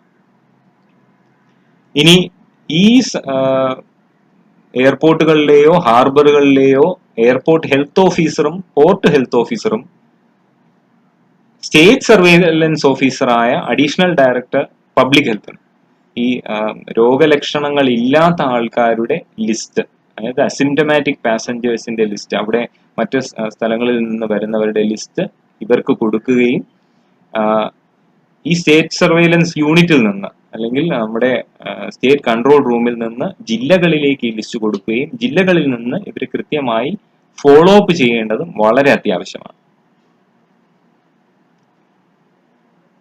ഇങ്ങനെ വരുന്ന ആൾക്കാർ, അസുഖ ലക്ഷണങ്ങളൊന്നും ഇല്ലാതെ വരുന്ന ഈ അസിംറ്റമാറ്റിക് പാസഞ്ചേഴ്സിനെ 28 ദിവസം അവരുടെ വീടുകളിൽ അവർക്ക് രോഗലക്ഷണങ്ങൾ ഉണ്ടോ എന്ന് ശ്രദ്ധിക്കത്തക്ക വിധത്തിൽ അവരെ കീപ്പ് ചെയ്യേണ്ടതാണ്. അവര് അസിംറ്റമാറ്റിക് പാസഞ്ചേഴ്സ് ആയിട്ട് വരുന്ന ആൾക്കാർ പ്രത്യേകം ശ്രദ്ധിക്കേണ്ടത് അവര് വീട്ടിൽ താമസിക്കുമ്പോൾ മറ്റു ആൾക്കാരുമായി സമ്പർക്കം പുലർത്തുന്നത് ഒഴിവാക്കേണ്ടതാണ്. കാരണം അവർക്ക് രോഗലക്ഷണങ്ങൾ ഉണ്ട് എന്ന് ഉറപ്പുണ്ടായിട്ടല്ല, പക്ഷെ അവർക്കുണ്ടെങ്കിൽ മറ്റുള്ളവർക്ക് പകർത്താനുള്ള ശേഷി അവർക്കുണ്ടാകാം എന്നതുകൊണ്ടാണ് അവർ സിംറ്റമാറ്റിക് ട്രാവലേഴ്സ് ആയിട്ടുള്ള ആൾക്കാർ അല്ലെങ്കിൽ രോഗലക്ഷണങ്ങൾ ഇല്ലാതെ വന്ന യാത്രക്കാർ അവരുടെ കുടുംബാംഗങ്ങളുമായി സമ്പർക്കം പുലർത്തുന്നത് ഒഴിവാക്കണം എന്ന് നമ്മൾ നിർദ്ദേശിക്കുന്നത്. ഇതോടൊപ്പം 28 ദിവസത്തോളം PHC ഓരോ വ്യക്തിയും ഒരു പഞ്ചായത്തിലോ മുനിസിപ്പാലിറ്റിയിലോ ഒരു ആരോഗ്യ സ്ഥാപനത്തിന്റെ കീഴിലായിരിക്കും ജീവിക്കുന്നത്. അപ്പൊ ആ ആരോഗ്യ സ്ഥാപനത്തിലെ മെഡിക്കൽ ഓഫീസറും അതുപോലെ കൺസേൺഡ് DSO, അതായത് ആ ജില്ലയിലെ ജില്ലാ സർവേലൻസ് ഓഫീസറുടെയും കൂടെ കോർഡിനേഷനിൽ അവരുടെ ദൈനംദിനമായിട്ടുള്ള രോഗാവസ്ഥ, രോഗമുണ്ടോ ഇല്ലയോ, അവർക്ക് പ്രശ്നങ്ങളൊന്നും ഇല്ലല്ലോ എന്ന് നമ്മൾ ഉറപ്പുവരുത്തുന്നതാണ്.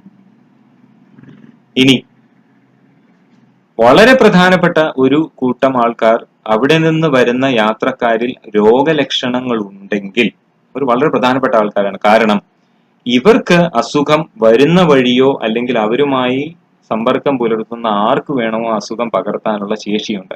അതുകൊണ്ട് തന്നെ രോഗലക്ഷണങ്ങൾ ഉണ്ട് എന്ന് അറിയുന്ന സിംറ്റമാറ്റിക് ആയിട്ടുള്ള യാത്രക്കാർ, സിംറ്റമാറ്റിക് ട്രാവലേഴ്സിനെ ഏതോ പോയിന്റ് ഓഫ് എൻട്രി, അതിപ്പോ കൊച്ചിൻ ഇന്റർനാഷണൽ എയർപോർട്ട് ആയിക്കോട്ടെ, ട്രിവാൻഡ്രം ആയിക്കോട്ടെ, മലപ്പുറം ആയിക്കോട്ടെ, കണ്ണൂർ ആയിക്കോട്ടെ, എവിടെയാണെങ്കിലും അവിടെ ഒരു ട്രാൻസിറ്റ് ഐസൊലേഷനിൽ വെച്ച ശേഷം ജില്ലാ സർവേലൻസ് ഓഫീസറുടെ കൂടെ കോർഡിനേഷനോട് കൂടി ഓരോ ജില്ലയിലും തീരുമാനിക്കപ്പെട്ടിട്ടുള്ള ഐസൊലേഷൻ ഫെസിലിറ്റി ഉള്ള ഹോസ്പിറ്റലുകളിലേക്ക് അവരെ മാറ്റുന്നതാണ്.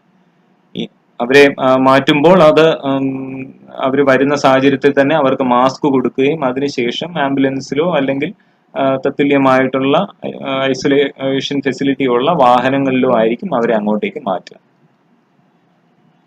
ഇനി ഇതൊന്നും കൂടാതെ അല്ലെങ്കിൽ ബസ്സുകളിലോ അല്ലെങ്കിൽ മറ്റ് യാത്രാ സൗകര്യങ്ങൾ വഴി കേരളത്തിലേക്ക് എത്തിപ്പെടുന്ന മറ്റ് രാജ്യങ്ങളിൽ നിന്ന് വന്ന ആൾക്കാർ, അത് ചൈന ആയിക്കോട്ടെ അല്ലെങ്കിൽ രോഗം സ്ഥിരീകരിക്കപ്പെട്ട ഏത് രാജ്യവുമായിക്കോട്ടെ, അവരെ കണ്ടെത്തുന്നതും അവരെയും ഈ സർവേലൻസിന്റെ ഭാഗമാക്കുന്നതും അല്ലെങ്കിൽ നിരീക്ഷണത്തിന്റെ ഭാഗമാക്കേണ്ടതും വളരെ പ്രധാനമാണ്. കാരണം അവരും ഇതേപോലെ തന്നെ രോഗം പകർത്താൻ ശേഷിയുള്ള ആൾക്കാരാണ്. അത് അവരെ സർവേലൻസിനകത്ത് ഉൾപ്പെടുത്തണം എന്നതുകൊണ്ട് ഉദ്ദേശിക്കുന്നത് അവർ മറ്റുള്ളവർക്ക് അവരറിയാതെയോ അറിഞ്ഞോ അസുഖം പകർത്തരുത് എന്ന സതുദ്ദേശത്തോടു കൂടി മാത്രമാണ്.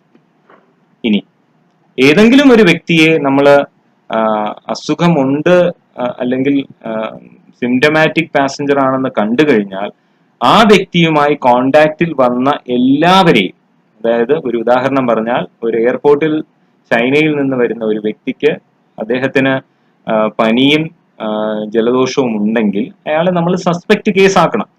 അപ്പൊ ആ സസ്പെക്ട് കേസിനെ ഒരു സിംറ്റമാറ്റിക് ആയിട്ടുള്ള ഒരു ട്രാവലറായിട്ടാണ് നമ്മൾ കണക്കാക്കുന്നത്. അദ്ദേഹവുമായി സമ്പർക്കം വന്ന എല്ലാവരെയും 28 ദിവസത്തേക്ക് നിരീക്ഷിക്കേണ്ടി വരും. സമ്പർക്കം വന്നതെന്ന് പറഞ്ഞാൽ എയർപോർട്ടിൽ വരുന്ന കൂട്ടത്തിൽ അല്ലെങ്കിൽ ഫ്ലൈറ്റിൽ ഉണ്ടായിരുന്ന സഹയാത്രക്കാർ അല്ലെങ്കിൽ ജീവനക്കാർ, അദ്ദേഹം ഇറങ്ങി വരുന്ന വഴിയിൽ ആരുമായിട്ടെങ്കിലും ക്ലോസ് കോണ്ടാക്ട് ഉണ്ടായിട്ടുണ്ടെങ്കിൽ അവരെയെല്ലാം 28 ദിവസത്തേക്ക് നിരീക്ഷിക്കേണ്ടത് അത്യാവശ്യമാണ്. നിരീക്ഷിക്കുക എന്ന് ഉദ്ദേശിക്കുമ്പോൾ അവർക്ക് എന്തെങ്കിലും രോഗലക്ഷണങ്ങൾ ഉണ്ടാകുന്നുണ്ടോ എന്ന് നമ്മൾ ഫോൺ വഴി വിളിച്ച് വരുത്തേണ്ടത് വളരെ അത്യാവശ്യമാണ്. ഇനി ഇതോടൊപ്പം തന്നെ ഈ കളക്ട് ചെയ്യുന്ന വിവരങ്ങൾ നമ്മൾ ക്രോഡീകരിച്ച് ഒരു കൺസോളിഡേറ്റഡ് ഫോമിലാക്കി സ്റ്റേറ്റ് ലെവലിലും നമ്മളത് റിവ്യൂ നടത്തുന്നതോടൊപ്പം നാഷണൽ ലെവലിലും, നിങ്ങൾക്ക് എല്ലാവർക്കും അറിയാവുന്ന പോലെ ഇത് ലോകമെമ്പാടും ശ്രദ്ധ പിടിച്ചു പറ്റിയിരിക്കുന്ന ഒരു അസുഖമായതുകൊണ്ട് നമ്മൾ നാഷണൽ ലെവലിലും ഇതിന് റിപ്പോർട്ടിംഗ് ചെയ്യേണ്ടത് വളരെ അത്യാവശ്യമാണ്. ഇനി ഈ പറയുന്ന കോണ്ടാക്ട് ട്രേസിംഗ്, ഒരു യാത്രക്കാരന് അസുഖത്തിന്റെ രോഗലക്ഷണങ്ങൾ ഉണ്ടെങ്കിൽ കോണ്ടാക്ട് ട്രേസിംഗ് ചെയ്യേണ്ടത് വളരെ അത്യാവശ്യമാണെന്ന് ഞാൻ നേരത്തെ പറഞ്ഞിരുന്നു. ഈ കോണ്ടാക്ട് ട്രേസിംഗ് ചെയ്യേണ്ടത് അല്ലെങ്കിൽ ഈ സാഹചര്യങ്ങളുമായി പരിചയപ്പെടുന്നതിന് വേണ്ടി PHCO ഡിസ്ട്രിക്ട് തലത്തിലോ ബ്ലോക്ക് തലത്തിലോ മോക്ക് ഡ്രില്ലുകളോ ട്രയൽ റണ്ണുകളോ നടത്തി ഒരു ഐഡിയ ഉണ്ടാക്കി വയ്ക്കേണ്ടത് വളരെ അത്യാവശ്യമാണ്. ഇനി വളരെ പ്രധാനപ്പെട്ട മറ്റൊരു കാര്യം, എല്ലാവരുടെയും മനസ്സിലുള്ള ഒരു ചോദ്യം, പേഷ്യന്റ് കെയർ എങ്ങനെ ചെയ്യാമെന്നുള്ളതാണ്. ഇപ്പോഴത്തെ അവസരത്തിൽ നമുക്ക് ഒരു തരത്തിലുള്ള അല്ലെങ്കിൽ ഇന്ന നോവൽ കൊറോണ വൈറസിന് ഇന്ന മരുന്ന് കൊടുത്താൽ ഭേദമാക്കാം എന്ന് പറയുന്ന ഒരു സാഹചര്യമല്ല. കാരണം അസുഖം നിങ്ങൾക്ക് എല്ലാവർക്കും അറിയാവുന്ന പോലെ അസുഖം കണ്ടുപിടിക്കപ്പെട്ടിട്ട് കുറച്ച് ദിവസങ്ങളെ ആയിട്ടുള്ളൂ. അപ്പൊ അതിന്റെ റിസർച്ചുകളും ഒക്കെ നടന്നു വരുന്നതേ ഉള്ളൂ.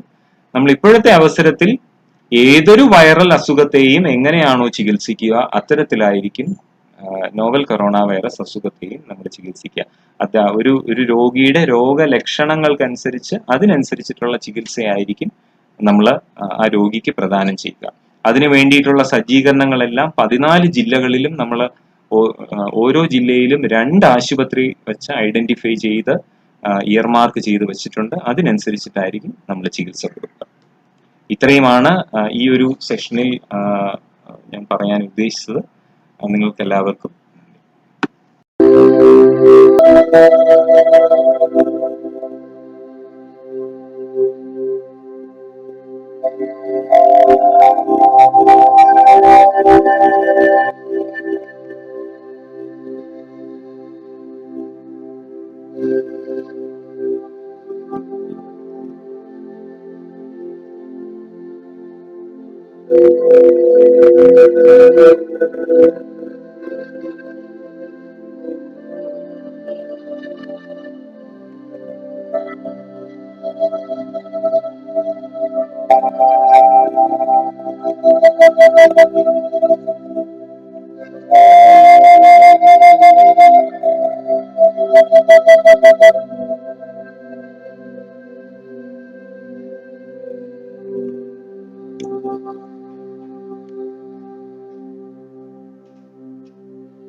നിങ്ങൾക്ക് എൻ്റെ വീഡിയോ ഇഷ്ടമായെങ്കിൽ സബ്സ്ക്രൈബ് ചെയ്യുക.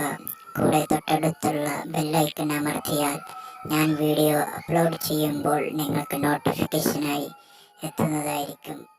നന്ദി.